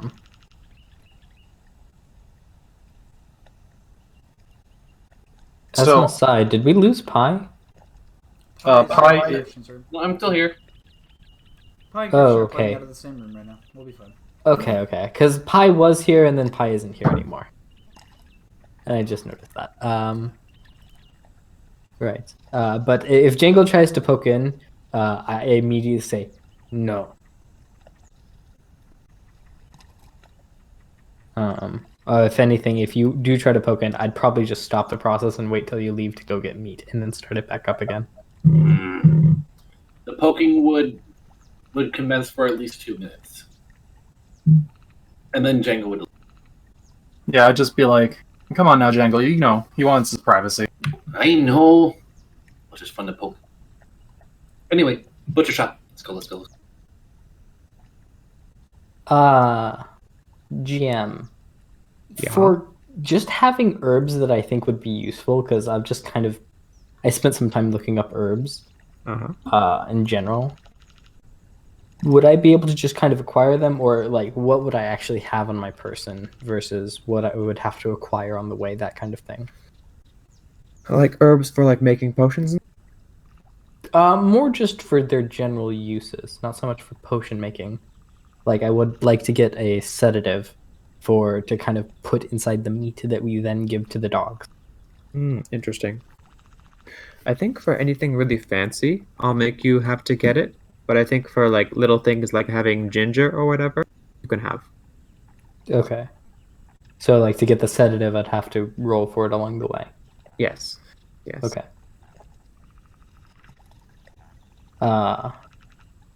Right. The other thing that I hadn't looked up is possibly something to mask our scent. I know of a flower that should be blooming around this time, as it is later summer. It's called valerian. It's a sedative of sorts. It might help in putting these dogs to sleep if they eat the meat. Might take some time though, but they should be calmer and they should want to fall asleep. That's a good thought.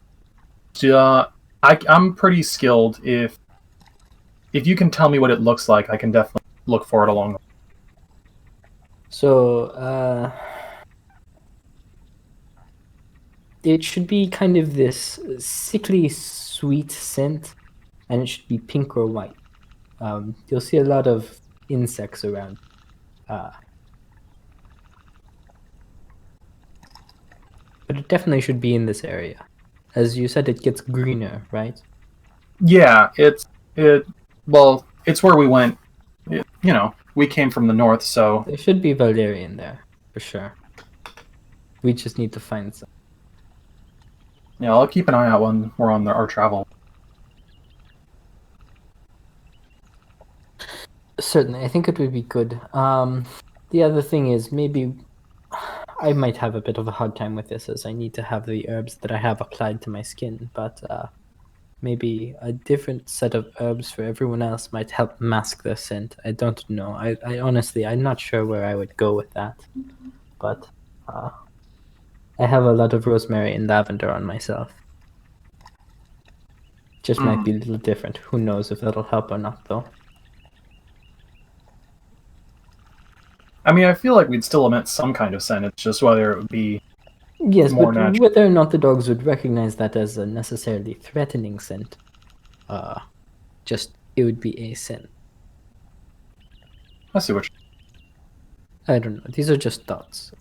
I've never particularly dealt with a mission like this. Yeah, this is my first time going on. Well, I mean, I guess we're already on a kind of adventure. But Yes, we saw the paper. It just said that come to the fort because someone needs help. So, well, that's what we do, right?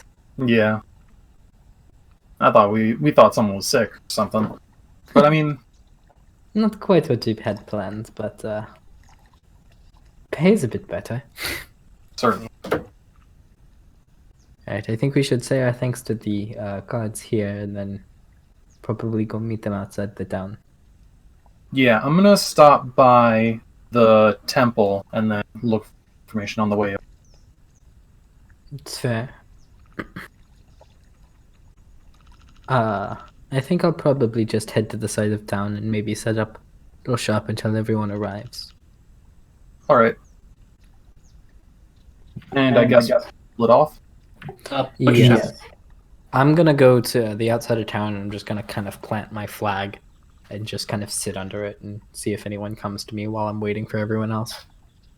I'm outside of town with Christian's, or I should say Sano's, with Sano's boots. I seem to be doing some good cobbling to them. Doing some good repairs and upkeep. But if you're outside the town, yes, you see me take kind of this, what you now see as a halberd as I undo the cloth wrapping, stab the pointy into the ground, and then take out of my pack basically a small flag of sorts, basically. Lash it to the top of the halberd, and then just kind of let this flag fall down. It's just a black circle with a drop of blood in the middle. I say, oh, yep, claiming this land as your own. I don't know how practiced you are in religious things, but seem to be a symbol of Corinth, if you know. Nah, I don't really know much about religious studies, so I just kind of make a joke like, "Oh, you're claiming this land for your own, then?" Is something like that. We'll see if I can get any work before we leave. Ah, wonderful, wonderful. Well, I'm doing your work right now, actually. I figured I already squared away the halflings yesterday, so I could tend to the old bastard's boots, before he carries us along our way. You see, I have a boots question. Are about almost as tall as me. Is he just walking through town barefoot right now? No, he's got shoes and foot wraps. This is his boots. Okay. A man's boots are something a bit, they're more special to him. I just kind of look Be at more my careful. own, I'll say, shoes and say, these are all I have. I take a look at them. How fucked? How long has it been since you have been to a cobbler? Since you have last gotten these shoes, or since your last journey? How much do you walk? Over a year. Oh god, and you do a lot of walking, don't you? Yes. Okay, so these are just fucking beaten to shit. I push my these boots to the side for a moment and say, and I give you the a hand, a gesture to kind of give me the boots or give me your shoes. Let me take a look at those. I kind of need these to walk. You're not walking right now, are you? You goddamn bastard! Hand me the fucking shoes. I said, hand me the shoes. I'm sorry. I slowly take them off. You see me stop myself and I'm sorry. I didn't mean to yell. But if you could please hand me the shoes so I could take a look at them and do both of us a service, that would be I think it would just be a good idea. After I've taken them off, I just kind of gingerly set them in front of me and just slowly bring my hand back. Sorry about that. Got a kind of a short fuse. Yeah. Sorry. And I take your shoes and I'm gonna roll a cobbler's tools check to repair these things. Hell yeah. Yes! Oh. Yes! Oh! Amazing. I'm so happy. They look good as new. You see me. I take out some small strips of leather. You see me kind of, go over some of the wooden. I'm guessing the wooden bottoms. Yeah. I re-sew kind of the seam. Put in some new a little bit of new cushioning, and I give it a good old shining with some polish. I dust. After the polishing, I get you, or actually during multiple times this process, I like fit you just to make sure that I'm like tightening this thing up right, and then I say, all right, I think they're done. Foot. I just kind of hold it out lightly, as I'm expecting pain or something. Do you have socks on, by the way? I have wrappings. I have bandages on. Okay, that's fine. And I slip the shoe on, or both shoes on. I say, all right, walk 10 feet in that direction and then 10 feet back.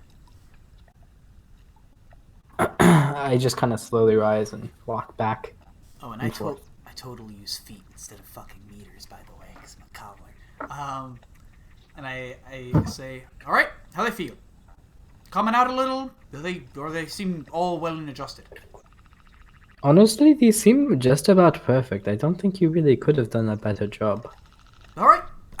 Perfect. And trust me, I could have. I stare you deep in the eyes. I could always do a better job when it comes to shoes. And bombs. There's two things. There's generally one thing in life that a gnome cares about, but I'm kind of a different gnome. I say I'm packing up my stuff. I like two things, and that kind of creates a problem for me. Normally I could just be obsessed with the bombs or be obsessed with the shoes and not have one of them get in the way, but a gnome only has so much time. I love them so much equally. Blowing stuff up and putting shoes on people. Anyway, sorry to bore you with all the particulars. Fierce, what if you made bum shoes? I'm silent for a moment, and I ponder.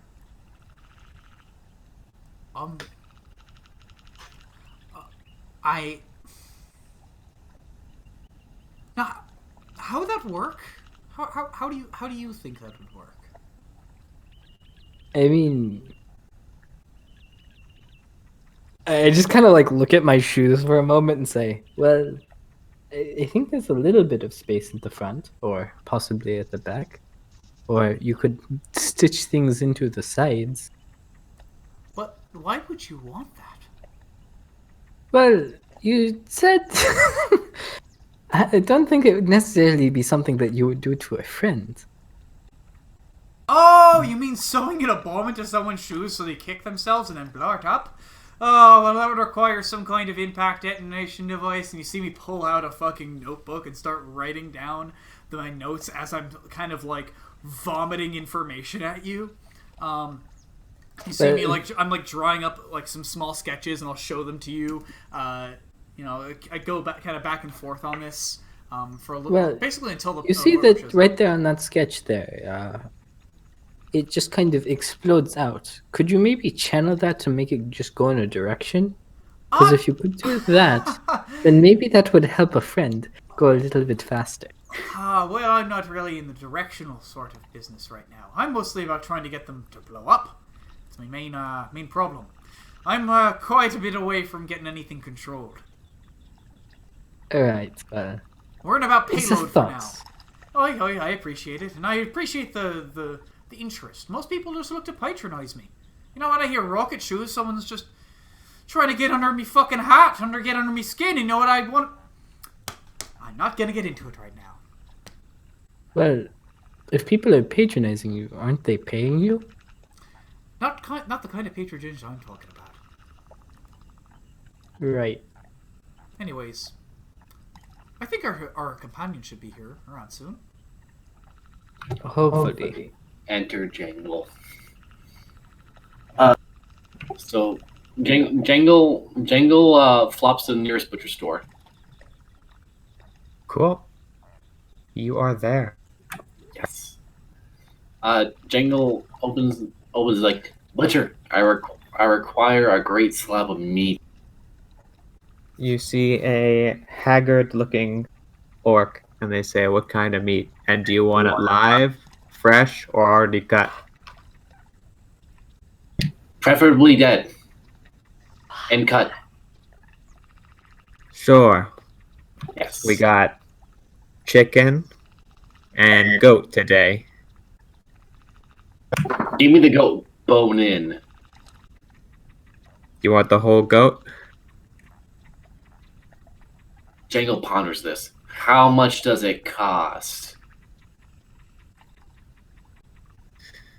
You want a fresh slaughter one or one I cut yesterday? Yesterday. I'll charge you a Farrock and 5 pebbles. Fair trade. And she goes into like a little locker in the back and hefts a like just dead skinned goat with its legs bound together. Do you want a bag? Yeah. She just tosses it in a sack and hands it to you. Thank you kindly for your patronage. And I put the sack over like I'm freaking Santa Claus, and I drag the body behind me. Oh. What? Oh. Dead skinned goat in a bag. Being dragged. Is that everyone's business for the day? That is I wanted to go to the temple and maybe ask some questions Yes. about. Also, how common are shoes in this world? In this world, like I don't know, not necessarily uncommon. I guess I'd say in the region, they're hard to say. On this subcontinent, they're uncommon. In this particular stretch, because it's not as sandy and more grassy, they're a little more common. But generally, people wear sandals because shoes in sandy desert is rough. But yeah, this area in Green Pick, in the peninsula that you're on, people might wear shoes more commonly. Maybe What about with the weird feet races like lizard folk can? probably more likely sandals. If it's footwear, I can make it. I'm thinking about maybe revising the fact that I have no shoes. It's quite plausible you have sandals. Yeah, I think Sandals I'll are the say I most have common sandals. footwear. Okay. Now that that's out of the way, I wanted to go to the temple Yes. since we have a bit of time in the morning. Also, also what? as you guys are sitting around, you hear jangling and you hear dragging. You also see Sando strolling up, wearing foot wraps instead of his high top boots, and he seems to be rather hurried. I say, I wonder where Yes is. Cut to Well, Yes. Yeah, exactly. Cool. So there are within Greyfort, there is a sort of cult of Warut, who gather at one of their priests, and there is also a shrine to Vul with like a little sculpture garden outside of it. What would you say is like? What is the primary religion? Would you say Warut. Warut? Okay, then I will go over to them. Have a Cool. Make a culture check just to see how quickly you are able to find it. Sure. I am untrained in culture. How is that going to work? Disadvantage or? I think in this case it'll be fine because you're just rolling to get time instead of information. Sure. If it takes like too long to get there, like it's kind of like near like 11, I'll say. I'll just like go over to them When do you like leave to find it? Like right after Probably fixing about up. 8. Yeah. So whenever we're done with Okay, you'll find it Diab. before 11. You'll find it before high noon. Uh, at least, by a little bit. Um, so yeah, you're able to find the house of the head priest of the cult of Warwood within Greyford. It has some little like religious adornments about its mantle and upon the door. There are some carvings of turtles. Ooh, turtle. So I'm just gonna go in and like look at like the proceeding, like what's going on, and see if I can find someone who's like, in charge. You see, there is a small circle of people who are kneeling on the ground with their heads bowed to the floor. And then on like a little sort of pedestal, holding a wide brass bowl, uh, is a elderly halfling who is chanting with her eyes closed. And you see that milk is slowly spilling forth from her mouth into the bowl.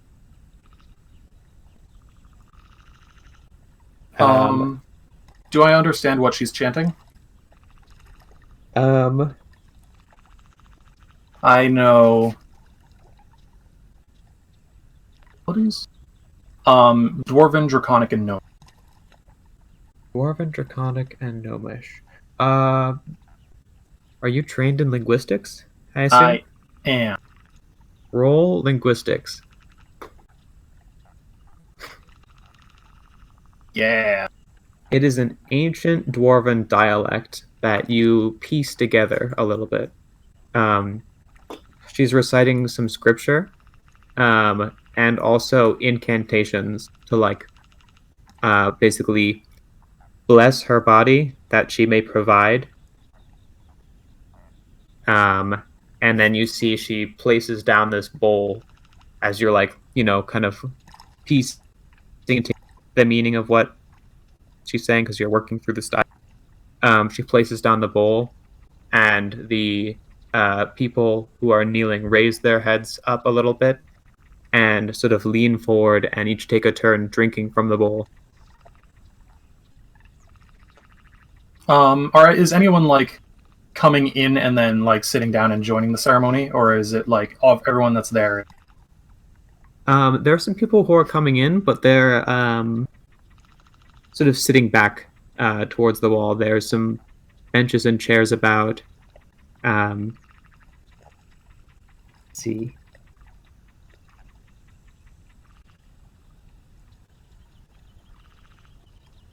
Yes. Yeah, there's some benches and chairs about. There's someone whittling. And like a little table with a jug of water, which some people are drinking small sips from clay glasses nearby, or I guess just clay cups. Could I make a religion check to know if it would be rude to like join in whatever ceremony it is now to? Yeah, just like if it would be rude to like enter something once it's begun. Sure.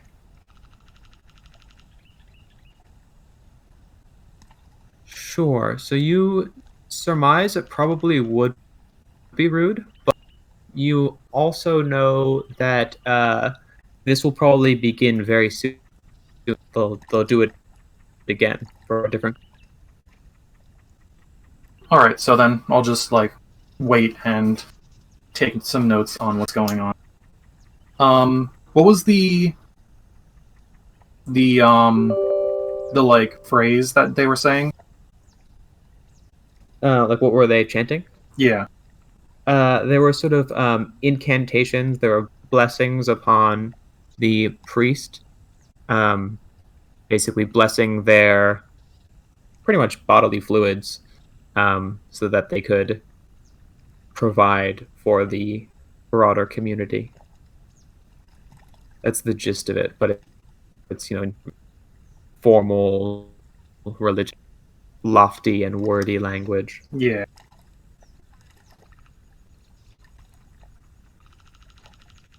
So yes, soon enough, they sort of say basically a reverse grace, a little thank you after the fact, and they spread out. And the person holding this bowl raises it up, and other people begin to approach. That now would be okay for you to come close. I will do so. They seem to acknowledge you as a new person, and they say, "Would you like to introduce yourself to our congregation? My name is Evo." Hello, I am Ys. I am a cleric of Ys Eld, and I am just journeying around and in hopes to experience different religions and get a better understanding of divinity as a whole. Ah, very well. You've come to the right place. Where better to understand divinity on our plane than from priests of Warut? My body is a divine object, as well as my spit and bile. And she opens up a little bag of some like foul-smelling leaves that just like immediately hit you with this wave of pungent stench. And she stuffs them into her mouth. And she chews them up, and she seems to be like, it's clearly unpleasant. Like she's having a bad time with it as well. Uh-huh. What the fuck? And she says, in this ceremony, my body is blessed, and my blessings are carried on to everyone here at our congregation. We turn no one away, and we personally feed the sick and hungry who come to us. Warud is a god of life as well, but in a broader sense of beasts, of animals. I think that we have as much a connection to them as we did to Ysild. And then she seems to look like she's gonna puke, and then she spits up milk into the bowl again. And yeah, milk dribbles out of her mouth into the bowl, and then she places it upon the floor. She says, "Don't worry, it's pure and clean and sweet." I say thank you, and I begin taking a sip. It is indeed the sweetest milk you've ever tasted. Ooh, nice. I will take like a little bit more, but try to like not take too much, like read the room sort of thing. Yeah, you're being respectful. And upon coming up, I'm going to say, you said you're here to bless the community. What blessings are you bestowing upon us, if I might ask? Well, this healing milk. This milk is both nutritious, but also has the power to heal the sick. Which I can tell is an art you're familiar with too. Yes. I've been going to people in the city as well as to the barracks to offer my services where I can. Would you like some blessed milk? You must be a follower of Ysild. Yes, I would love some. Am I correct? Yes. And she pulls out a little, just like a tiny glass jar, and scoops up a little bit of the milk and corks it and passes it to you. There is no competition between our god, nor our causes, I assume. No, I do not think so. Thank you for letting me take part in this. And I guess with the ceremony done, I will head to the group and ask around if I can find out about the. I'm gonna see if I can. I'll ask about the group as a whole. If anyone knows more about it, I'll get back. Sure. Is that a culture check or Yeah. a disadvantage persuasion? I'll just say it's a. I was thinking about it. I'll say it's a disadvantage culture. Okay. Okay. Ask around if people know more about the organization. Yeah, of the brigand. Sorry. Yeah. So you encounter one of the merchants who was attacked. But not attacked directly. They were at the far end of the caravan, and they sort of bore witness to it from a.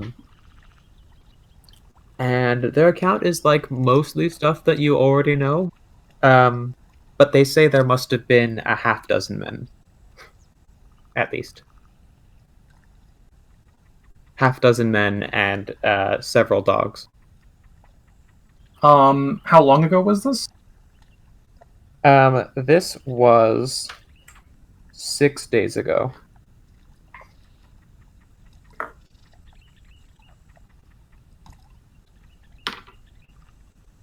I'm going to thank them. I'll give them a fig and meet up with the group. Nice. They are extremely thankful for your fig.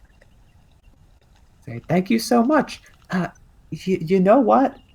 When I think... You cut out a little bit, sorry. Sorry. He says, you know what? When I think about it, I think some of them were more heavily armed than others. I think that they might have mixed ranks, he says as he gleefully eats the fig. How many do you think were heavily armored? You said there were like half a dozen. Would you say like 2, 3? I don't think any of them were heavily armored, but at least half of them are totally unarmored. All right, thank you. Enjoy the rest of your day. And I'm going to stroll off. Cool. And is that everyone congregating now? Is everyone? Yeah, I guess so. I guess. Cool. Does anyone has anything? So where are you meeting right now? Is it outside the wall or? Yes, outside the walls. Got it. Yeah. So, Yis arrives presumably last, but just by a little. Although we did things out of sequence, but yeah, it wouldn't have taken much longer. Yeah, everyone was doing different stuff. You're just like 10 minutes after the rest of the group, probably. I'm going to relay what I've found. Mixed ranks. I also have a bit of information. The fort is only one floor. Additionally, it's unlikely that there's any traps, but there could be secret entrances.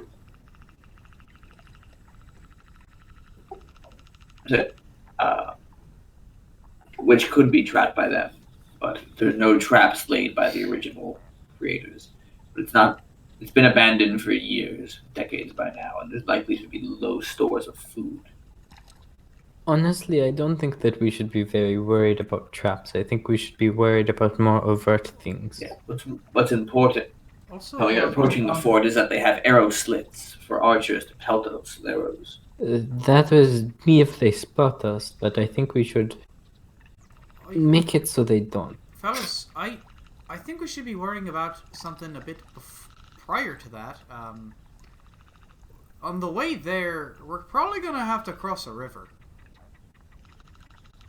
That's right. Is there not a river crossing? Yeah, did we have a river crossing? on our way here?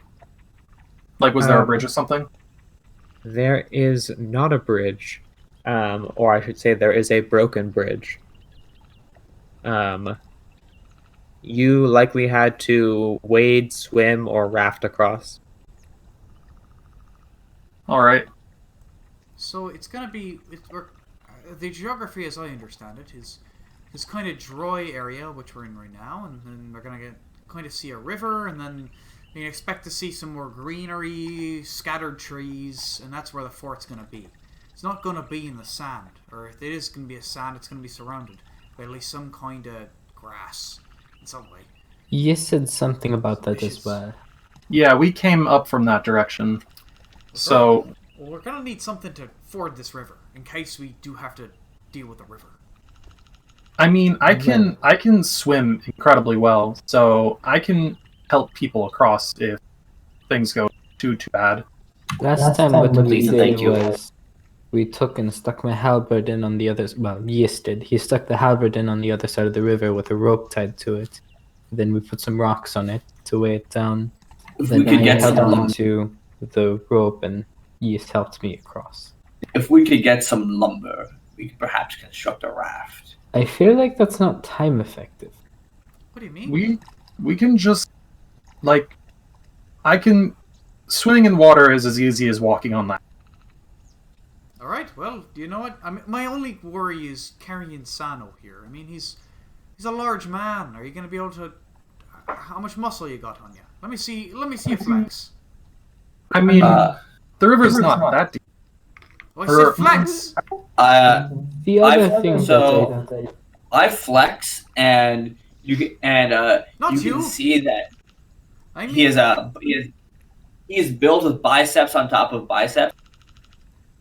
I mean, yes. Can you really carry this man? No, probably not. But all we need to do is he'd need to carry us over, and then we just need to tie the rope I to can swim. Sano, and then we could just pull. I'm strong enough to carry my weight through the water. Also, I don't think you weigh that much in water. Well, no, it's not just you. We have all of our stuff with us. And you're gonna have to get it over without it getting wet. Well, I mean, I suppose Yis could carry your stuff over first if he thinks he cannot get wet while he goes in. But really, otherwise, unless we want to get all of our equipment wet, we're gonna need to get some kind of raft. Or at least to even carry our equipment over just the raft. You know what I mean? So it doesn't get wet. I've got fucking saltpeter. You could make it a smaller raft, and I could wade it across. Me or Yes could wade it across. Enough to at least carry all of our stuff. Listen, I've got fucking saltpeter in me bag, and if it gets wet, it's fucking useless.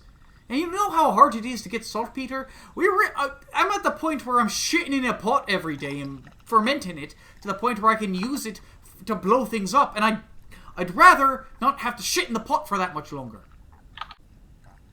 Do you Okay. require other people to shit in the pot? Yes, probably. But we'll get to that when we get to that. First, I think unless any more objections, I think we need to go make this raft or find a carpenter who can make one for us. I don't particularly think that we should get a raft, because I don't think that's time efficient. I think we should start walking and be talking by the way while we go. Jangle has an idea. What if we take a very long stick, tie all the shit Peter in a bag, No! and we just No! Not blowing it up! Stop! I have another idea. Leave the explosives to me. What's your idea? Okay, there is a broken bridge, right? Is it on the river? Yes. Yeah, it's broken, so we can't get everything across. But if we can string a rope from one side to the other, we can kind of like zip line your stuff down.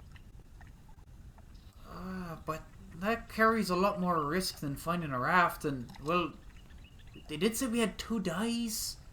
This is only the first day. This is a person that's also locked up. I don't think we should take that 2 days that is allotted and abuse it. Also, we might need to spend some extra time on the road. Who I'm just knows? saying the first day. Maybe a good idea. how about we cross this bridge when we come to it? Unintended.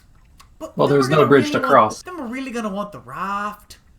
You know, Again, we're gonna I like really- really want the raft when we're there. So why don't we get it now? But then we're gonna have to lug the raft all the way there. I can lug the raft. See, you can load the raft. How far is it to the river, Shosh? Around. Make a nature roll.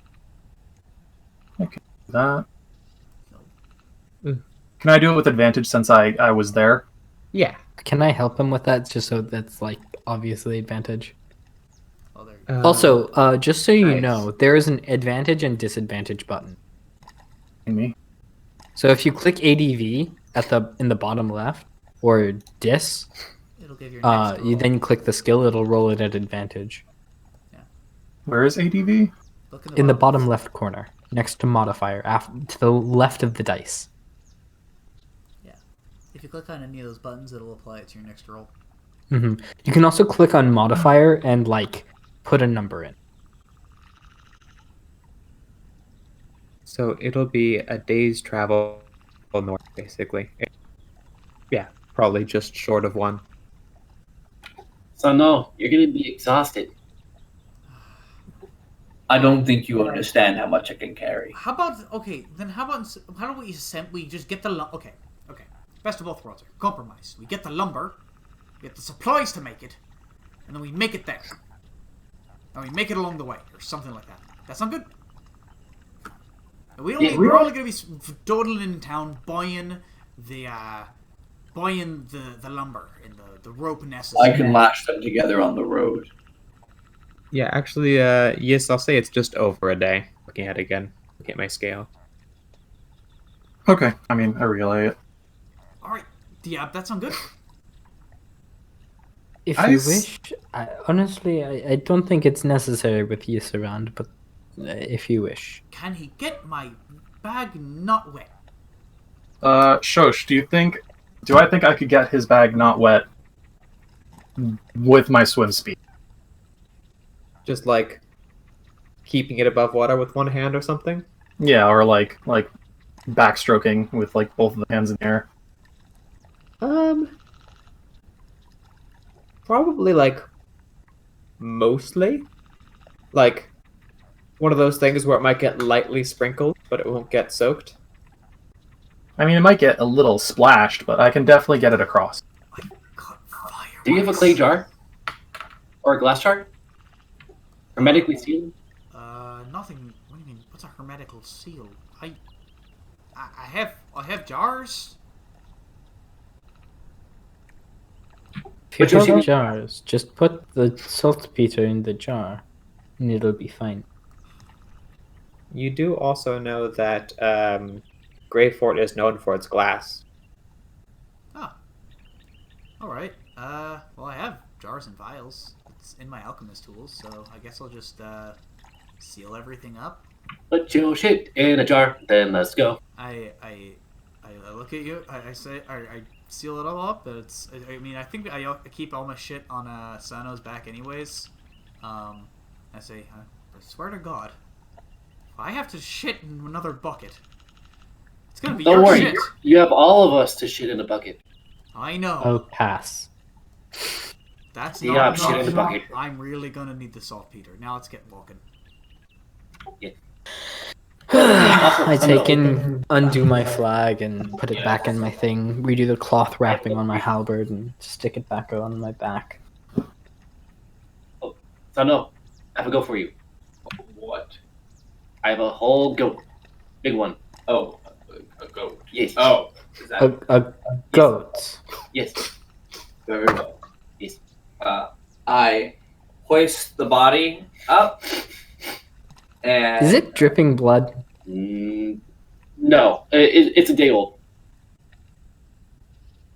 Well, was it drained? It depends on what the butcher. It should. If not, that's a bad job. Is it dripping blood, Shoshana? Sorry, you cut out there. What is dripping blood? Is The the goat? goat bag dripping blood? A little. It's like not necessarily dripping blood, but the fact that the bag is pressed against the goat It's bloody, for sure. So that means the bottom side of it is just dirt. It's mud. I say, Yes. I affix it to my pack, and so you can see that Fetus is resting on my back on top of saddle. It's be made out of hide, and he's got a little perch up there. Should Top we which- put some under herbs which to I put try my to pack. preserve that? It's going to be a long journey. What do you think the heat's for? We're making jerky. Do you Yeah. know how to make jerky? You can just dry the meat in a sack, as long as it's not exposed to anything. Yes, this is what we're doing. We're preserving on the go. Time efficiency. Let's Whole goat walk. jerky.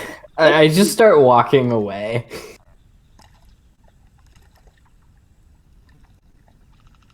I think we all begin the great walkening. Great. The walkening beginneth. Shoshana, real yeah. quick. What was the other god that's present in this town? Vool. Cool. Cool. Take Very it way. So, you set out into the cracked, dry expanse. There's a few small shrubs and thistles, etc., here and there, but they're few and far in between. There are small cacti dotted about, but still. And now, I get to roll a few things. So, While we're traveling, can I make a nature check to try and find, or a survival check to try and find the herbs? yes, but it will slow down your travel. How does the group feel? I wanted to gather an herb on the way. It should be a sedative that we could then put on and in the meat. So- To help pacify the dogs. I'd say that sounds worth our time. If it's anything to pacify fucking dogs, then do it. Dogs are mean. I will assist to give advantage. Okay. Okay, so I'm gonna roll survival then. I'll roll. Not I'm good. just going to go my own herbalism. That's a nat Hell. 20. Oh, yeah.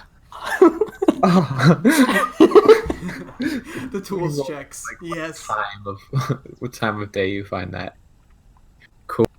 Okay, so you're traveling northward. Also, whoever is the guide, give me a secret dice tower survival check to stay on course. I'll be the guide, I think. We've been this way before, so I think Yeah, you I've should. been this way, and I'm a big nature boy. Sure. Okay, cool. So for the uninitiated, we're gonna do everything. The day is divided into 6 4-hour watches. For simplicity's sake, most things will just take a watch. Events will happen within watches. Anyway, I digress. So after about maybe an hour into the second watch, so you've been walking for basically 5 hours. You're starting to cut out more for me. Oh, sorry. Is that for anybody else? Yeah, I think. Yeah. no problem. Am I clear now? It'll Yeah, probably you're fine. remain intermittent for a while. Okay. Funny. You come across a.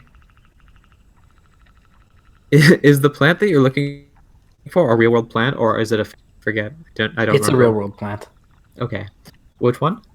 Valerian. Oh, cool, cool. Just looking at what this plant looks like. Valerian root. Oh, cool. So yeah, you recognize the unmistakable flowers of the valerian plant. They stick out among the dry and dusty expanse. Um, yeah, they're pretty. They're pretty in pink. I go over and say, this is what we're looking for, and take and collect it. It's a good thing that it's near the end of summer because this is the only time of year which this is harvestable. And proceed to take as much as I see. Yeah, you. I guess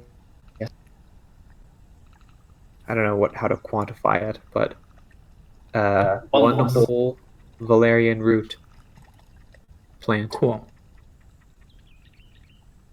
8 dose. I'll go ahead and write that down just because that's not part of the herb pouch. Actually, roll a d3. I don't know if I can roll a d3. Can I you can do- roll a d4 minus 1. I know you can do like /r or /roll. Is it? No, /roll 1d3.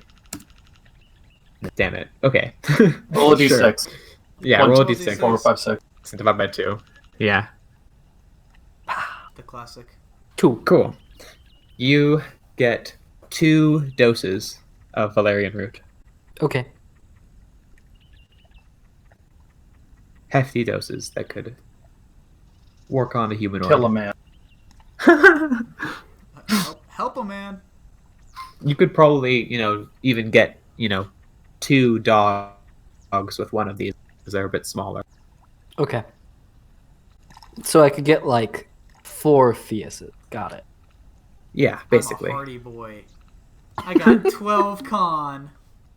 I'm a hardy boy. I got 16 con. Fuck. Yeah. Good stuff, though. Nice. Sick. Cool. Yeah, unless there's anything else, you're marching along. We've picked Eventually, flowers. though, you will have reached the end of your second watch. If you want to keep marching, you'll be pushing yourself. Otherwise, it's best to take a little rest.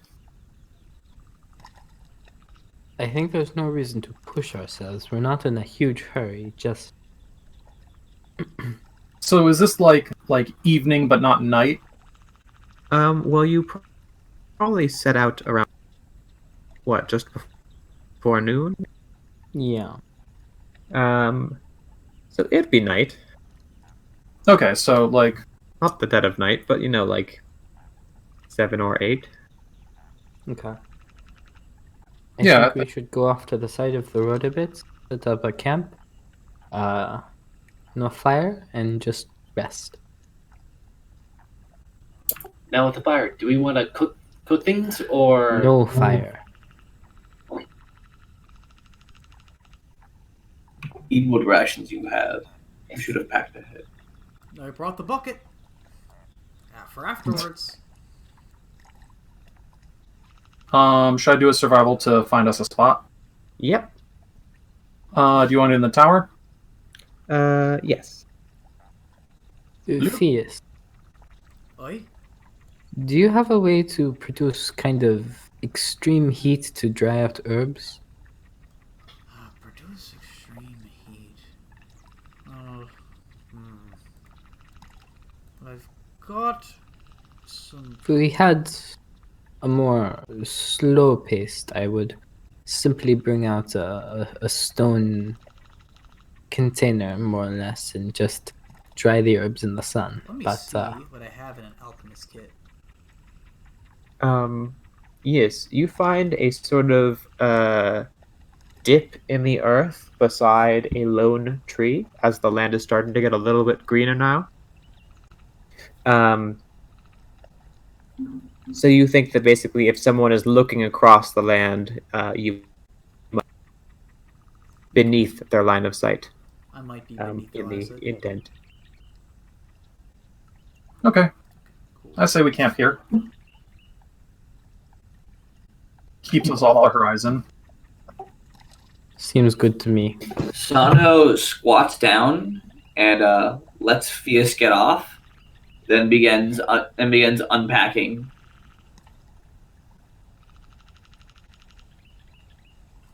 All right. So what I do have is salt, powdered iron, purify. I can basically I have a metal frame to put a beaker over an open flame, so I could like put. I don't think I can put a whole fucking thing over a roasting like a whole fire, but I could probably. I don't think we should use an open flame tonight, but it's worth a thought. Maybe when we get closer. Listen, I don't know. I have some salt, but I think that's really all I can do in terms of to preserve this thing. That's not really in the wheelhouse. I don't really do food. It's okay. The effects would be stronger without, but I would be able to treat it on the way. I'll probably... How flat is the top of Sano's pack?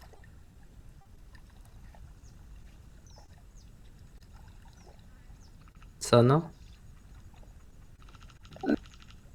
Sorry, what was that? How flat is the top of your pack? Quite flat. It needs to be in order for Fias to ride on top. Yeah. So, but Fias is not sitting on the pack, yes? No, the majority of the weight is supported upon my shoulders. And the sun is typically on your back, or you could make it so. Yes. Okay, I think I have a way to dry the herbs then.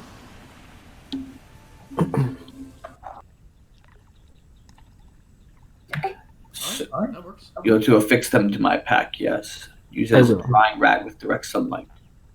Yes, that would be the goal. I'll keep them for now until morning, and then I'll affix them in the morning. Very well. This way we'll be able to grind it up into a powder and then apply that powder to meat. And this is to subdue the dogs. Yes, this would be the goal. That, or we could possibly even feed this much to a humanoid, and it should suffice. Maybe one for someone Sano's size, but I could maybe get 4 of someone Fias' size. So, varying dosages. I have a question. Who has like a big meaty sword that I can dice up this goat with? I produce a skinning knife from my pack. Gimme. I kind of hold out my hatchet and say, Yes. this would also might help. Gimme. Just clean it after you're done, yes? Okay, and I snatch it with my beak and I scamper off. Right then. So I put out my bedroll and take off my giant leather hide jacket, and on it, and finally seeing my back, you all can see a giant, full back tattoo of a roaring dragon breathing fire. It's black ink completely, and goes from the nape of my neck all the way down to my glutes. Said, would anyone like a blanket? Holding out my jacket. I come pre-equipped with down, but thank you. That looks heavy. I'll go with that. I'll just use my robe. It's the summer, right? Yes. Yeah, Are there any the dry season, I have a basically. question. Are there any fucking skeeters around? Any what? Mosquitoes? Mosquitoes? Yeah. Are there any insects? Um, Are they the bad bad insects? A little. Like it's not the season where there are a lot of them, but yeah, there are some. It's the dry season right now. It's probably more likely they'll come out in the wet season. Okay. But there are some. All right, so I don't have to like put out a net or something. So yeah. It's one of those things where you get like a bug bite a day, you know? Okay, that's fine. That's acceptable. I'm going to get into it. I've got a little fucking sleeping bag. Just gonna nestle into. Yeah. I fold my jacket and neatly lay it beside my bedroll with my hammer. I think we should decide the watch order. I think I should take the dawn watch, so that way there'll be some light. Other than that, it's I guess up to you all. I can go. I can stay up now. Okay, who's next? Well, I'd rather stay up now because I want to chop up this goat. Very well. I will go next. Yes. We'll take the next one. Yes. Yeah, that works. Yes, then yes. I'll say to make things simple, let's have one person keep watch per watch, but you'll want to trade off for different rests. If that makes sense. To make things Okay. So easy. like one person will do the actually helm the check, but we'll trade off who's doing it every time we rest. No, I mean, if a 8-hour chill time is 2 watches, we'll have one of you each take one, but the next time you take an 8-hour rest, it should be other people, or you will incur some exhaustion, basically, if that makes sense. Yeah. Makes sense. Just so we don't have to break things up into too many watches. Certainly. So who will take these two, the first and second, assuming you're taking a... I will take the second. Django, you want to stay up and butcher, yes? I'll take first. Yeah, so you'll do the goat and you'll take first and I'll do the second. Right. So, as everyone's going to sleep, you hear Jingle mutter some words, and I cast a unseen servant. I turn to my servant, Surf. I have a task for thee. I hand out the hatchet. Dice up goat. Cool. So you're telling it to dice up, goat? You're getting it to cut up the goat for you? Easy. I'm telling my unseen servant to dice up the goat as I keep watch, so I'm not distracted. Great. Cool. That's fantastic. So yeah, there's like this goat that's falling apart by itself, seemingly. With a soft thwacking as a little hatchet floats in midair. This is the reality in which I Amazing. Your watch passes very peacefully and quietly. You hear the whistling of the wind. GM, can I debate the quietly? There's literally a goat being hacked apart. Yes, you just hear a soft thump of your own. Very funny. this pleases Jangle. Everyone else is just trying to go to sleep when you shoot. That's where we're just trying to fucking pass out. And also the unseen servant bundles it in a very nice, pretty bow. And all is well. Amazing. Well done. So yeah, you've got a hacked up goat and a peaceful 4 hours. Do you pass it off to Diab and go to sleep? Yes, this is what I do. Hey, Diab. Poke, poke. Yep. Poke. Yes, I will take watch now. Good. I'm just gonna If you kind of did, go I up would against test the it. tree and just kind of scan the horizon. I make a little nest and go to sleep. I look at Django, then I look at the meat all night, like all stacked up, and like with a bow on top and be like, just kind of give it an odd look and then proceed to scan the horizon. So, hour passes by when you see the sort of silhouette along the horizon of a large band of humanoids. I guess. What's your perception? Passive? Yeah, we're basically always using passive perception. 13. Sure. Yeah, it looks to be at least 50 people, maybe. They are traveling. Let's see. They look to be traveling in a similar direction to you. Oh, so they're coming from behind us. We Yeah, we sort of still shouldn't across be and visible behind. to the road, right? Yeah, you should be pretty where you are. At least that's what you'd assume. Okay, I'm just gonna lay low next to the tree tree, so I can still see, maybe like within the roots, and just kind of watch them as they pass.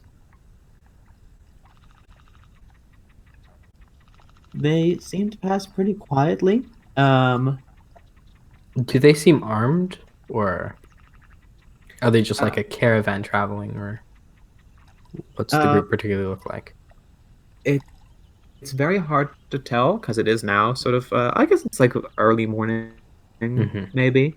Yeah, I'll say that in the early morning light, you do see the glinting of some weapons. Looks like they're not all armed, but some of them certainly. They, now that you have the benefit of some low light, they look to be orcish. All? Primarily. Okay. Alright, I'm just gonna lay low and let them pass, and if nothing happens from that, nothing happens from that. Yeah, it seems that they don't notice you, and they pass quietly in the night. The morning cometh after a few more hours. It is a little windier today. And I guess now it's 8 o'clock. We started a bit late, but I don't want to keep anyone. Yeah, I do. Yeah, we all got work in the morning. Yeah. So we'll leave off here with the start of the next day, basically. Not necessarily 24 hours, but yeah, 4 watches in. Let's go. I guess in 2 weeks, actually. Yeah. Hope everyone had a good time and is excited for us to pick up on our travel. We'll have a little. I want to squish some people. All our technical stuff. I can't wait to jangle even more. Go jangles the best bean. Good night. Good night, all. Good night, and thank you all for being patient with technical difficulties that came up today. Yeah. Thank you. It's reality sometimes. This was a very ASMR session. What's the entire time was just backscored by this like nice naturey thing that never changed the entire time. Yeah. Just like yeah.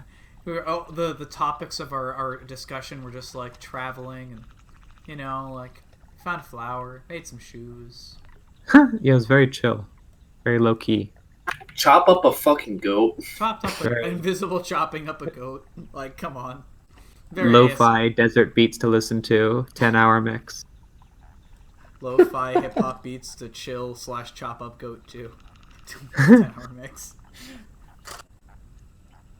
Alright, well. It is the late night.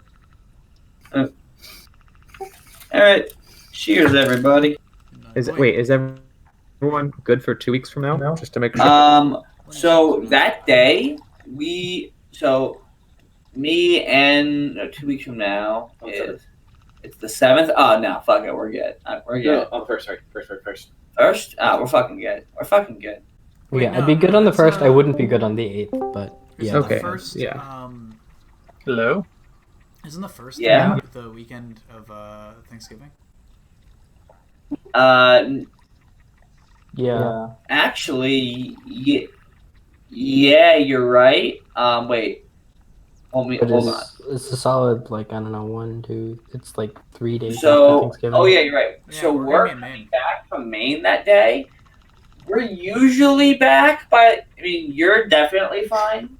I should be back in time. Okay, I guess. Yeah, that might be Yes. complicated for me as well. Okay. Because I'm going to be in Delaware, possibly, maybe. I'm not sure what's going on. Also, we have RP reward things. True that. Okay, yeah. I guess we'll just do the same thing we did in Numenera, where everyone can message me the nominee for best RP.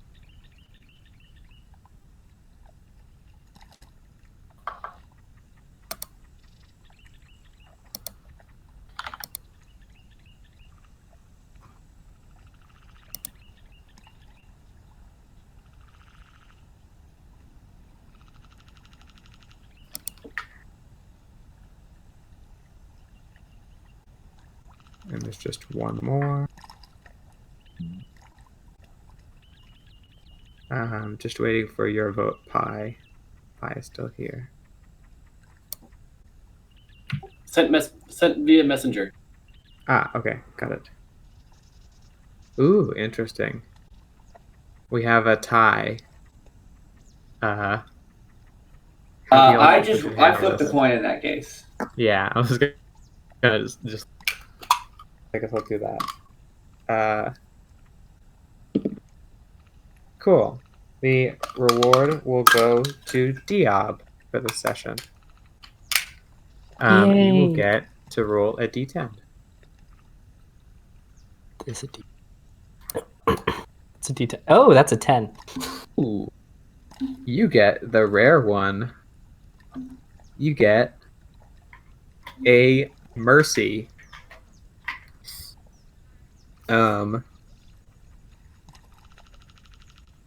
Mercy will let you reroll failed saving throw, convert a crit against you into an, or stabilize when bleeding. Okay. Hey, that's pretty fucking good. Yeah, the one you only get on a 10. All right. Well, I don't. Did I roll any checks that weren't max dice? I rolled the D6. Okay. That's crazy though. You got lucky this sesh for sure. Because I rolled 2 nat 20s and that's a 10. all right. Well, if that is all, bid you all good night. Oh, Nice. by the way, Yeah, good night, everybody. Wait. The scheduling before we Oh, Oh, forget. do we want to maybe like do it next week so that way we can just get it done? Yeah, because if it's gonna be a while before we get to meet again, it might just make sense to do it on 20. That's fine. So that's fine. I'm running a thing that day, but I was originally going to schedule it around dungeons anyways, and it got moved to next week. So I think it'll probably be fine. I'll make sure that it doesn't get in the way. Yeah, because I know I can't do the 8th because I will be at PAX Unplugged. Okay, so we'll do the 24th, and then we'll probably do like the 15th. Yeah, that Okay. probably sounds like a solid plan. Okay. Great. Because PAX Unplugged wasn't going to be in the rotation normally, but c'est la vie. Have a good time with that. I went 1 year and it was really fun. I went the first year. I'm actually enforcing it this year. Ooh, cool. So I don't actually know what my assignment is, but assumably my assignment will be to be running Dungeons and Dragons for Adventure League for like 12 hours a day. Well, I won't keep anyone who needs to sleep any longer. Yeah. Feel free to go. Good night. Thank you all for. Cheers. No, thank you for DMing it. I'll have to edit off this part from the recording, or whatever. This was a very low key